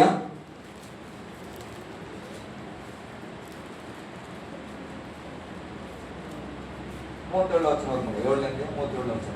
ಆ ಜಾತ್ರೆಯು ಮಹಾದಿವಸವಾದ ಕಡೆ ದಿನದಲ್ಲಿ ಯೇಸು ನಿಂತುಕೊಂಡು ಯಾವನಿಗಾದರೂ ನೀರಡಿಕೆ ಆಗಿದ್ದರೆ ಅವನು ನನ್ನ ಬಳಿಗೆ ಬಂದು ಕುಡಿಯಲಿ. ನನ್ನನ್ನ ನಂಬಿದವನ ಹೊಟ್ಟೆ ಒಳಗಿಂದ ಶಾಸ್ತ್ರದಲ್ಲಿ ಹೇಳಿರುವ ಪ್ರಕಾರ ಜೀವಕರವಾದ ನೀರಿನ ಹೊಳೆಗಳು ಹರಿಯುವವು ಎಂದು ಕೂಗಿ ಹೇಳಿದನು. ಹಲ್ಲೆಲೂಯಾ. ಗಟ್ಟಿಯಾಗಿ ಹಲ್ಲೆಲೂಯಾ. ಒಂದು ನೀರಾವರಿಯ ಬಾಜು ಬೆಳೆದಂತ ಮರ ಹೇಗೆ ಹಸಿರಾಗಿರುತ್ತೋ, ಆ ಮರದ ಕೆಳಗೆ ಹೋಗಿ ಯಾರಾದ್ರೂ ಕೂತ್ಕೊಂಡ್ರೆ ತಂಪಾಗಿರುತ್ತೋ, ಕೂಲರ್ ಹಾಕ್ತಂಗ AC ಹಾಕ್ತಂಗ ಇರ್ತದ ಅಲ್ಲ. ನೀವು ಹೋಗಿ ಹಸಿರು ಮರದಲ್ಲಿ ವಾತಾವರಣದಲ್ಲಿ ಕೂತ್ಕೊಂಡ್ರೆ ತಣ್ಣಗೆ ಗಾಳಿ ಬರ್ತಾ ಇರ್ತದ. ಹಾಗೆ ದೇವರಿಂದ ಕರೆಯಲ್ಪಟ್ಟವರು, ದೇವರನ್ನ ನಂಬಿದವರು, ದೇವರ ಬಳಿಯಲ್ಲಿ ಪ್ರಾರ್ಥನೆ ಮಾಡಿದವರು, ದೇವರೇ ನನಗೆ ದಾಹ ಆಗಿದೆಪ್ಪ ಅಂತ ಯಾರು ಯೇಸುವಿನ ಬಳಿಗೆ ಬರ್ತಾರೋ ಅವರಿಗೆ ದೇವರು ಆಶೀರ್ವಾದ ಮಾಡುವುದಾದರೆ ಅವರ ಹೊಟ್ಟೆ ಒಳಗಿಂದ ಜೀವದ ನರಿಗಳು ಬರ್ತಾವಂತ. ಹಲ್ಲೆಲೂಯಾ. ಗಟ್ಟಿಯಾಗಿ ಹಲ್ಲೆಲೂಯಾ. ನಿನ್ನ ಹೊಟ್ಟೆ ಒಳಗಡೆ ಐಸ್ ಐಸ್ ಐಸ್ ಐಸ್ ತಿನ್ಬಿಡ್ರಿ. ಐಸ್ ಕ್ರೀಮ್ ತಿನ್ರಿ. ತಣ್ಣ ನೀರು ಗಟ್ಟ ಕುಡಿದ್ಬಿಟ್ರೆ ಇಲ್ಲಿ ಕುಡಿದಿನ ನೀರು ಎಲ್ಲೆಲ್ಲಿ ಹೋಗ್ತದೆ ಎಲ್ಲ ಗೊತ್ತಾಗ್ತದೆ. ನಿಮ್ಗೆ ಹಂಗೆ ಆಗ್ತದೆ. ಐಸ್ ಸ್ವಲ್ಪ ನುಂಗ್ಬಿಡ್ರಿ ಯಾವ್ದಾರ ಒಂದ್ ಸ್ವಲ್ಪ. ಅದು ಇಲ್ಲಿ ಹೋಗ್ತಾ ಇದ್ರೆ ನಮಗ್ ಪಕ್ಕ ಗೊತ್ತಾಗ್ತದೆ ಐಸ್ ಇಲ್ಲೇ ಹೋಗ್ತಾ ಇದೆ ಅಂತ. ಹಲ್ಲೆಲೂಯಾ. ಬೇರೆ ಸಮಯದಲ್ಲಿ ಅಷ್ಟು ಗೊತ್ತಾಗಲ್ಲ. ಯಾಕೆ ಗೊತ್ತಾಗ್ತದೆ?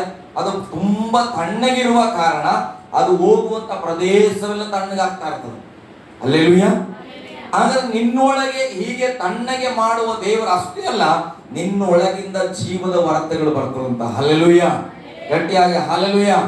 ಆ ಮರದಲ್ಲಿ ಅದು ಹಸಿರಾಗಿದ್ರೆ ಹೇಗೆ ಆ ಮರದ ಕೆಳಗೆ ಹೋದವರಿಗೆಲ್ಲ ತಂಪಾದ ಗಾಳಿ ಬರುತ್ತೋ ಹಾಗೆ ನೀನು ಕೂಡ ದೇವರಿಂದ ಆಶೀರ್ವದಿಸಲ್ಪಟ್ಟ ವ್ಯಕ್ತಿ ಆಗಿದ್ರೆ ನಿನ್ನ ಸೂರಲ್ಲಿ ಬರುವ ಎಲ್ಲಾ ಜನರಿಗೂ ಆ ಜೀವದ ಹೊರತೆ ಹೊಳೆ ಹರಿದು ಹೋಗುವಂತದ್ದಾಗಿದೆ. ಹಲ್ಲೆಲೂಯಾ. ಗಟ್ಟಿಯಾಗಿ ಹಲ್ಲೆಲೂಯಾ. ಬರೀ ನಿನಗ್ ಮಾತ್ರ ಅಲ್ಲ, ನಿನ್ನ ಪಕ್ಕದವ್ರಿಗೂ ಆಶೀರ್ವಾದ ಇರ್ಬೇಕು. ಮೊನ್ನೆ ನಮ್ಮ ಮನೆಗೆ ಹೋಗಿದ್ವಿ, ಮ್ಯಾರೇಜ್ ಡೇ ದಿನ. ಎಲ್ಲ ರೆಡಿ ಆಗಿಲ್ಲ ಇನ್ನ.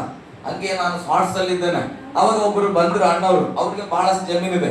ಬಂದಾಗ ನಾನು ಓಡಿ ಹೋಗಿ ಪ್ಯಾಂಟ್ ಎಲ್ಲ ಹಾಕೊಂಡು ಬಂದೆ. ತಾಳಪ್ಪ ಇವ್ರ ಎದುರುಗಡೆ ಹೇಗೆ ಹೇಗಿರೋದು ಅಂತ ಹಾಕೊಂಡು ಬಂದ್ರೆ ಅವ್ರು ಯಾಕೆ ಬಂದಾರ ಅಂದ್ರೆ ಪ್ರಾರ್ಥನೆ ಮಾಡಿಸ್ಕೊಳಕ್ ಬಂದಿದ್ರು. ಹಲ್ಲೆಲೂಯಾ. ಏನ್ ಪ್ರಾರ್ಥನೆ ಮಾಡಬೇಕು ನನ್ನ ಬಗ್ಗೆ ಅವ್ರಿಗೆ ಗೊತ್ತಿಲ್ಲ. ಕಾಮನ್ ಆಗಿ ನಾನು ಈ ಕಡೆ ಸೇವೆಗೆ ಬಂದ್ಬಿಟ್ಟೆ. ಅದನ್ನ ನಮ್ಮ ಅಕ್ಕ ಹೇಳಲ್ಲ, ನಮ್ಮ ತಮ್ಮಂದು ನೋಡ್ರಿ, ವಾಕ್ಯ ಕೇಳ್ರಿ, ನಮ್ಮ ತಮ್ಮ ಅಲ್ಲಿ ಹೀಗೆ ಸೇವೆ ಮಾಡ್ತಾನ, ಅಲ್ಲಿ ಅದ್ಭುತಗಳನ್ನು ನೋಡ್ರಿ, ಹೇಗೆ ದೇವರು ಮಾಡ್ತಿದ್ದು ತೋರಿಸುವಾಗ ಅವರ ಹೃದಯದಲ್ಲಿ ವಿಶ್ವಾಸ ಬಂದವರು ಬಂದಿದ್ರು. ನಮ್ಮ ಹೊಲದಲ್ಲಿ ಏನೇ ಮಾಡಿದ್ರು ಬೆಳೆ ಬೆಳೀತಾ ಇಲ್ಲ, ದಯಮಾಡಿ ಪ್ರಾರ್ಥನೆ ಮಾಡ್ರಿ ಅಂತ. ಹಲ್ಲೆಲೂಯಾ. ಬೆಳಗಿನ ಜಾವ ನಮ್ಮಪ್ಪ ಕೇಳಿದ್ರು, ಮಗ ಒಂದು ಹಾಲಿಗೆ 100 ರೂಪಾಯಿ ಇದ್ರೆ ಕೊಟ್ಟು ಕಳ್ಸಿ, ನಮ್ಮಮ್ಮ ಹಾಲು ತಗೊಂಡ್ ಬರ್ತಾನಂತ. ಬಹಳ ನಿರಾಸೆ, ಯಾಕೆ ನಮ್ಮ ಅಮ್ಮನ್ 100 ರೂಪಾಯಿ ಕೊಡಕ್ಕಿಲ್ಲ ನನ್ನ ಹತ್ರ. ಅಲ್ಲೆಲ್ಲೂಯ್ಯ. ನಾನು ಏನೋ ಕೆಲಸ ಮಾಡ್ತಿದ್ದೆ, ಹಂಗೆ ನೋಡಷ್ಟು ನಮ್ಮ ಅಮ್ಮ ಹಾಲು ತರಕ್ಕೆ ಹೋಗ್ಬಿಟ್ಟಿದ್ರು. ನಾನು ಆಮೇಲೆ ಪ್ಯಾಂಟ್ ಎಲ್ಲ ಹೋಗಿ ನೋಡ್ತೀನಿ, 1 ರೂಪಾಯಿ ಇಲ್ಲ. ಅಮ್ಮ ಈ ಕಡೆ ಹೋದ್ರು, ನನ್ನ ಹತ್ರ ಹಣ ಇಲ್ಲ ಅಂದ್ರೆ ಹೋಗ್ಯಾಳ್ಬಿಡು, ನಿಮ್ಮ ಅಪ್ಪ ಕೊಟ್ಟದ ಅಂತಂದ್ರು. ಅಲ್ಲೆಲ್ಲೂಯ್ಯ. ನಿರಾಸೆ ಆಯ್ತು, ದೇವ್ರೆ ನಮ್ಮ ಅಮ್ಮ ಹಾಲಿಗೆ ಕಾಸು ಕೇಳಿದ್ರೆ 100 ರೂಪಾಯಿ ಕೊಡಕ್ಕಿಲ್ಲಲ್ಲಪ್ಪ ಅಂತೇಳಿ. ಸಾಯಂಕಾಲ ಹೊತ್ತಿಗೆ ಅವ್ರು ಪ್ರಾರ್ಥನೆಗೆ ಬಂದು ಪ್ರಾರ್ಥನೆ ಮಾಡಿಸ್ಕೊಂಡ್ರೆ ಏನ್ ಮಾಡಿದ್ರು, ಸರ್ ತಗೊಂಡ್ರಿ ಅಂತ ಕೊಡಕ್ ಬಂದ್ರೆ ಕಾಣಿಕೆನ. ಇಲ್ಲ ರೀ ಬೇಡ ರೀ ಅಂತ ಹೇಳಿದ್ರೆ, ಹೊಸಬ್ರಲ್ಲಂತ, ಇಲ್ಲ ಇಲ್ಲ ನಿಮ್ ಸಭೆಯಲ್ಲಿ ನೀವು ಯಾರಿಗಾದ್ರೂ ಅನ್ನದಾನ ಮಾಡ್ರಿ ಅಂತೇಳಿ 500 ರೂಪಾಯಿ ಕೊಟ್ಟವ್ರು. ಅಲ್ಲೆಲ್ಲೂಯ್ಯ. ನಮ್ಮ ಅಪ್ಪನ ಎದುರಿಗೆ ಅವ್ರಿಗೆ ಗೊತ್ತು ಬೆಳಿಗ್ಗೆ ನನ್ನ ಮಗನ ಹತ್ರ ಕಾಸಿಲ್ಲ ಅಂತ. ಕೂತ ಸ್ಥಳದಲ್ಲಿ ಅವ್ರ ಮುಂದೆ ಯಾರೋ ಬಂದು ಜಪ ಮಾಡಿಸ್ಕೊಂಡು 500 ರೂಪಾಯಿ ಕೊಟ್ಟು ಹೋಗ್ತಾರ. ಹಲ್ಲೆಲೂಯ್ಯ. ಜೀವದ ಹೊರತೆ ಅಂದ್ರೆ ನಾವು ದೇವರಲ್ಲಿ ಇದ್ದುಕೊಂಡು ಹೋದ್ರೆ ನಮ್ಮ ಅಪ್ಪನ ಮುಂದೆ ಕೂಡ ಅದ್ಭುತ ಮಾಡ್ತಾರೆ. ಹಲ್ಲೆಲೂಯ್ಯ. ನಾನು ಅವ್ರನ್ನ ಕೇಳಿಲ್ಲ, ಯಾರನ್ನು ನನ್ನ ಹತ್ರ 100 ರೂಪಾಯಿ ಕೊಡ್ರಿ ಅಂತ ಕೇಳಿಲ್ಲ. ನನಗಿದು ಒಂದು ಅಭ್ಯಾಸ. ನಾನು ಯೇಸುವಿನ ಸಂಗಡ ಹೊರಟಿದ್ದೇನೆ ಮೈಸೂರಿಗೆ, ಆತನೇ ಕರ್ಕೊಂಡು ಬರ್ಬೇಕು ಅನ್ನೋದು ನನ್ನ ಚಿತ್ತ. ಹಲ್ಲೆಲೂಯ್ಯ.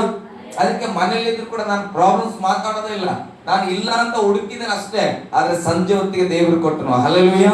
ಬೆಳಿಗ್ಗೆ ದಿನ ನಾನು ಇಲ್ಲಿಗೆ ಬರಬೇಕು, ಪ್ರಯಾಣಕ್ಕೆ ಹಣದ ಕೊರತೆ ಉಂಟು, ಟಿಕೆಟ್ ಆಗಿದೆ ಬೆಂಗಳೂರಿಂದ ಬೀದರ್, ಇನ್ ಮಿಕ್ಕಿದ ಖರ್ಚಿಗೆ ಬೇಕು. ಬೆಳಿಗ್ಗೆ ದಿನ ಮಾಮ ಒಬ್ಬರು ಬಂದ್ರು, ಬೆಳಿಗ್ಗೆ ಎದ್ದು ಬಂದು ಕಾಯ್ಕೊಂಡು ಕುಂತಾರ. ಏನಕ್ಕೆ ಅಂದ್ರೆ ನಾನು ಊರಿಗೆ ಹೋಗೋದಿದೆ ಅಂದ್ರು. ಸರಿ ಮಾಮ ಹೋಗ್ಬ ಅಂತ ನಾನು ಅಲ್ಲಿಸ್ತಾ ಇದ್ರೆ, ಈಗ ನೀನ್ ತಗೋ, ನೀನ್ ಖರ್ಚಿಗೆ ಇಟ್ಕೊಂತ 500 ರೂಪಾಯಿ ಕೊಟ್ರು. ಹಲ್ಲೆಲೂಯ್ಯ. ಅವರೆಲ್ಲ ಕೊಡ್ತಾರಂತ ನಿರೀಕ್ಷೆ ಕೂಡ ಇಲ್ಲ. ಅವ್ರ 500 ರೂಪಾಯಿ ಕೊಟ್ರು. ನಮ್ಮ ಅಕ್ಕ ಬಂದ 500 ರೂಪಾಯಿ, ನಮ್ಮ ಅಕ್ಕ ಮತ್ತೆ 500 ರೂಪಾಯಿ ಫೋನ್ ಪೇ ಮಾಡಿ. ಯಾಕೆ ಅನಿಸ್ತಾ ಇದೆ ಏನೋ ಗೊತ್ತಿಲ್ಲ, ನಮ್ಮ ಹತ್ರ ಹಣ ಇಲ್ಲ ಅಂತ ಯಾರಿಗೂ ಗೊತ್ತಿಲ್ಲ. ಹಲ್ಲೆಲೂಯ್ಯ. ಬರೋ ಅಷ್ಟರಲ್ಲಿ ನಮಗೆ ಬೇಕಾದ ಎಲ್ಲವನ್ನ ಕೊಟ್ರು. ನಮ್ಗೆ ಏನೇನೋ ತಗೊಳ್ಳೋ ಆಸೆ, ಇಲ್ಲಿ ಬರುವಾಗ ವರ್ಗಿ ತಗೋಬೇಕು, ಅದು 1 ರೂಪಾಯಿ ಇಲ್ಲ. ಅವ್ರು ಕೊಡ್ತಾ ಕೊಡ್ತಾ ಕೊಡ್ತಾ ಏನ್ ಮಾಡೋದು, ಏನೇನ್ ತಗೋಬೇಕು ಅನ್ಕೊಡು ಎಲ್ಲವನ್ನ ತಗೊಂಡು ನಾವು ಬಂದ್ವಿ. ಹಲ್ಲೆಲೂಯ್ಯ. ಗಟ್ಟಿಯಾಗಿ ಹಲ್ಲೆಲೂಯ್ಯ. ನೀನು ನೀರಾವರಿಯಲ್ಲಿ ನೆಡಲ್ಪಟ್ಟ ಮರ ಆಗಿದ್ರೆ ನೀನು ಹೋದ ಸ್ಥಳದೆಲ್ಲ ತಂಪಾಗಿ ಬೀಸ್ಬೇಕು. ಹಲ್ಲೆಲೂಯ್ಯ. ನಿನ್ನ ನೋಡಿ ಅವರೇ ಹೇಳ್ಬೇಕು, ಇದು ನೀರಾವರಿಯಲ್ಲಿ ನೆಡಲ್ಪಟ್ಟ ಮರ ಎಂಬುದಾಗಿ. ಹಲ್ಲೆಲೂಯ್ಯ. ಇದು ದೇವರ ಮರ, ಇದು ದೇವರ ಕೈಯಿಂದ ನೆಡಲ್ಪಟ್ಟಂತ ಸಸ್ಯ ಎಂಬುದಾಗಿ. ನೀವು ನಮ್ಮ ಮನೆ ಕೆಲವರು ಬಂದಿದ್ದೀರಿ, ನಮ್ಮ ಮನೇಲಿ ಯಾರನ್ನ ನನ್ನ ಮಗನ ತರ ತಮ್ಮನ ತರ ನೋಡೋದಿಲ್ಲ, ಅದೊಂದು ಸೌಭಾಗ್ಯ ನನಗೆ. ಹಲ್ಲೆಲೂಯ್ಯ. ಪಾಸ್ಟರ್ ಅಂತ ಥಿಂಕ್ ಮಾಡ್ತಾರೆ. ಮಕ್ಕ ಯಾವಾಗ ಹೇಳ್ತಾರೆ, ಅವ್ರು ಪಾಸ್ಟರ್ ಕೆಳಗೆ ಕೂರಿಸ್ಬೇಡ್ರಿ. ಹಲ್ಲೆಲೂಯ್ಯ. ಯಾಕೆ ಈ ಭಕ್ತಿ ನಮ್ಮ ಮಕ್ಕಳನ್ನ ನಾನು ಹೇಳಿದ್ದಲ್ಲ, ಆಕೆಗೂ ವಾಕ್ಯ ಗೊತ್ತು. ನಮ್ಮ ಜೀವಿತವನ್ನ ನೋಡಿ ಹೇಳ್ತಾಳ, ಈತ ಪಾಸ್ಟರ್. ನಮ್ಮ ಪಾಸ್ಟರ್ ನಮ್ಮ ಮನೆಗೆ ಬಂದ. ಹಲ್ಲೆಲೂಯ್ಯ. ನಮ್ಮ ಪಾಸ್ಟರ್ ನಮ್ಮ ಮನೇಲಿ ಓಡಾಡ್ತಾ ಇದ್ದಾನೆ. ನನ್ನ ಹೆಂಡತಿ ನೋಡುವಾಗ ಹೇಳ್ತಾರೆ, ಆಕೆ ಹಾಸಿಗೆ ಮೇಲೆ ಮಲ್ಕೊಂಡ್ಬಿಟ್ರೆ ಬ್ಲೆಸ್ಸಿಂಗ್ ಇರ್ತದೆ. ಹಲ್ಲೆಲೂಯ್ಯ. ಒಂದೊಂದ್ಸಲ ನಮ್ಗೆ ಏನ್ ಅನ್ಸ್ತದೆ ಗೊತ್ತಿದ್ದು, ಎಷ್ಟು ಬಿಲ್ಡಪ್ ಕೊಡ್ತಾರಪ್ಪ ನಮ್ಮ ಮನೆಯವರು ಅನಿಸ್ತದ. ಆದ್ರೆ ದೇವರ ವಾಕ್ಯ ಹೇಳ್ತದೆ, ಸೇವಕರಿಗೆ ಒಂದು ತಂಬಿಗೆ ನೀರು ಕೊಟ್ಟರು ಕೂಡ ಆಶೀರ್ವಾದ ಬರ್ತದೆ. ಅವ್ರು ಅದನ್ನ ನೋಡ್ತಾ ಇದಾರ, ಯಪ್ಪ ತಮ್ಮ ಅತಿ ಅಂತ ಯಾಕೆ ಮಾಡ್ಬೇಕು, ಪಾಸ್ಟರ್ ಅಂತ ಮಾಡಿದ್ರೆ ವಾಪಸ್ ಬರ್ತದ. ಹಲ್ಲೆಲೂಯ್ಯ. ಗಟ್ಟಿಯಾಗಿ ಹಲ್ಲೆಲೂಯ್ಯ. ನಾನು ಏನು ಹೇಳಲಿಕ್ಕೆ ಸಾಕ್ಷಿ ಹೇಳ್ತಾರೆ, ನಮ್ಮ ದೃಷ್ಟಿ ಯಾವಾಗಲೂ ವಾಕ್ಯದಲ್ಲಿ ಇರ್ಬೇಕ್ರಿ. ವಾಕ್ಯದ ದೃಷ್ಟಿಕೋನ ಇಟ್ಕೋಬೇಕು. ಸಂಬಂಧ ಇರ್ಲ ಆ ಕಡೆ, ಫ್ರೆಂಡ್ಶಿಪ್ ಇರ್ಲ ಆ ಕಡೆ, ವಾಕ್ಯ ಏನ್ ಹೇಳ್ತದೆ. ಯಾರೋ ಒಬ್ಬರು ನಿಮ್ಮ ಮನೆಗೆ ಬಂದ್ರು ವಿಶ್ವಾಸಿಗಳೇ, ಸುರೇಖಕ್ಕೆ ಬಂದಳು, ಶ್ವೇತಕ್ಕೆ ಬಂದಳು. ಇಲ್ಲ, ದೇವರ ಮಗಳು ನಿಮ್ಮ ಮನೆಗೆ ಬಂದ. ಹಲ್ಲೆಲೂಯ್ಯ. ದೇವರ ಒಬ್ಬ ವಿಶ್ವಾಸಿ ನಿಮ್ಮ ಮನೆಗೆ ಬಂದಾರ. ದೇವರ ಆತ್ಮನನ್ನ ಹೊತ್ತುಕೊಂಡು ನಿಮ್ಮ ಮನೆಗೆ ಬಂದಾರ. ಆ ಸ್ನೇಹಿತರಾಗಿ ನೋಡೋದಕ್ಕಿಂತ ದೇವರ ಒಂದು ಸಸಿ, ದೇವರ ಒಂದು ಮರ ಆಶೀರ್ವಿಸಲ್ಪಟ್ಟವ್ರು ನಮ್ಮ ಮನೆಗೆ ಬಂದಾರಪ್ಪ, ಸ್ತೋತ್ರ. ನಾವಿಬ್ರು ಹೇಳಿ ಒಂದು ಸ್ತೋತ್ರ ಹೇಳ್ತಾ ನಮ್ಮ ಮನೆಗೆ ಬ್ಲೆಸ್ಸಿಂಗ್ ಬರ್ತದೆ. ಹೀಗೆ ಥಿಂಕ್ ಮಾಡ್ರಿ, ಆವಾಗ ದೇವರ ಆಶೀರ್ವಾದ ನಮ್ಮ ಮನೆಯಲ್ಲಿ ತುಂಬಿ ತುಳುಕುವಂತದ್ದಾಗಿದೆ. ಹಲ್ಲೆಲೂಯ್ಯ. ಆ ವಾಕ್ಯದ ಕೊನೆ ಭಾಗ ಓದು ಮಗ. ಶಾಸ್ತ್ರದಲ್ಲಿ ಹೇಳಿರುವ ಪ್ರಕಾರ ಜೀವಕರವಾದ ನೀರಿನ ಹೊಳೆಗಳು ಹರಿಯುವವು ಎಂದು ಕೂಗಿ ಹೇಳಿದನು. ಇದನ್ನು ಯೇಸು ತನ್ನನ್ನು ನಂಬಿದವರು ಹೊಂದಲಿರುವ ಪವಿತ್ರಾತ್ಮ ವರವನ್ನ ಕುರಿತು ಹೇಳಿದ. ನೀರಿನ ಬಗ್ಗೆ ಹೇಳಲಿಲ್ಲ ಯೇಸು ಸ್ವಾಮಿ. ಹಲ್ಲೆಲೂಯ್ಯ. ಪಾಸ್ಟ್ ಹೊಟ್ಟೆ ಒಳಗಿಂದ ನೀರ್ ಬರ್ತದಂತ ಅವಾಗಿಂದ ಹುಡುಕ್ಬೇಡ್ರಿ, ಇಲ್ಲಿ ಸ್ವಲ್ಪ ಪಸಿನ ಬಂದದಷ್ಟೇ.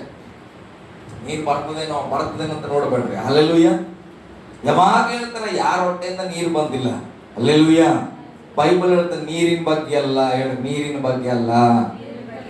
ಯೇಸು ಕೂಗಿಯಲ್ಲಿ ಹೇಳ್ತಾರೆ, ಯೇಸುವನ್ನ ನಂಬಿದವರು ಹೊಂದಲಿರುವ ಪವಿತ್ರಾತ್ಮ ವರವನ್ನ ಕುರಿತು ಅವರು ಹೇಳ್ತಾ ಇದ್ದಾರೆ. ಹಲ್ಲೆಲೂಯ್ಯ. ಆಮೇಲೆ ಆತನು ಇನ್ನು ತನ್ನ ಮಹಿಮೆಯ ಪದವಿಯನ್ನು ಹೊಂದದೇ ಇದ್ದ ಕಾರಣ ಪವಿತ್ರಾತ್ಮ ವರವು ಇನ್ನೂ ಬಂದಿದ್ದಿಲ್ಲ. ಅವಾಗ ಯೇಸು ಸ್ವಾಮಿ ಹೇಳುವಾಗ, ಯೇಸು ಸ್ವಾಮಿ ಸತ್ತು ಪುನರುತ್ಥಾನ ಆಗಿಲ್ಲ. ಆತನ ಮಹಿಮೆಯನ್ನು ಹೊಂದಿಕೊಂಡಿಲ್ಲ.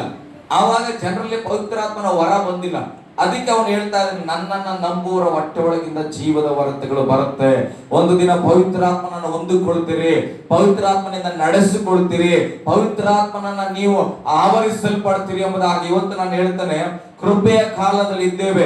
ಇನ್ನೂ ಕೆಲವರು ಆ ಹಳೆಯ ಕಾಲದ ಹಾಗೆ ಬರಬೇಕು ಅನ್ನೋದ್ರಿಗೆ ಅದರ ಹಲ್ಲೆಲೂಯಾ. ದೇವರ ಆಶೀರ್ವಾದ ಮಾಡ್ಬೇಕು, ಅಭಿಷೇಕ ಮಾಡ್ಬೇಕು, ವರಗಳು ಬರಬೇಕು, ನನ್ನ ಮನೆಗೆ ದೇವರು ಬರಬೇಕು ಅಂತ ಹೇಳಿ ಪ್ರಾರ್ಥನೆ ಮಾಡಕತ್ತಾರ. ದೇವ್ರು ಹೇಳ್ತಾನ, ಮಗಳೇ ನಿನ್ನೊಳಗೆ ನಾನು ಬಂದುಬಿಟ್ಟಿನಿ.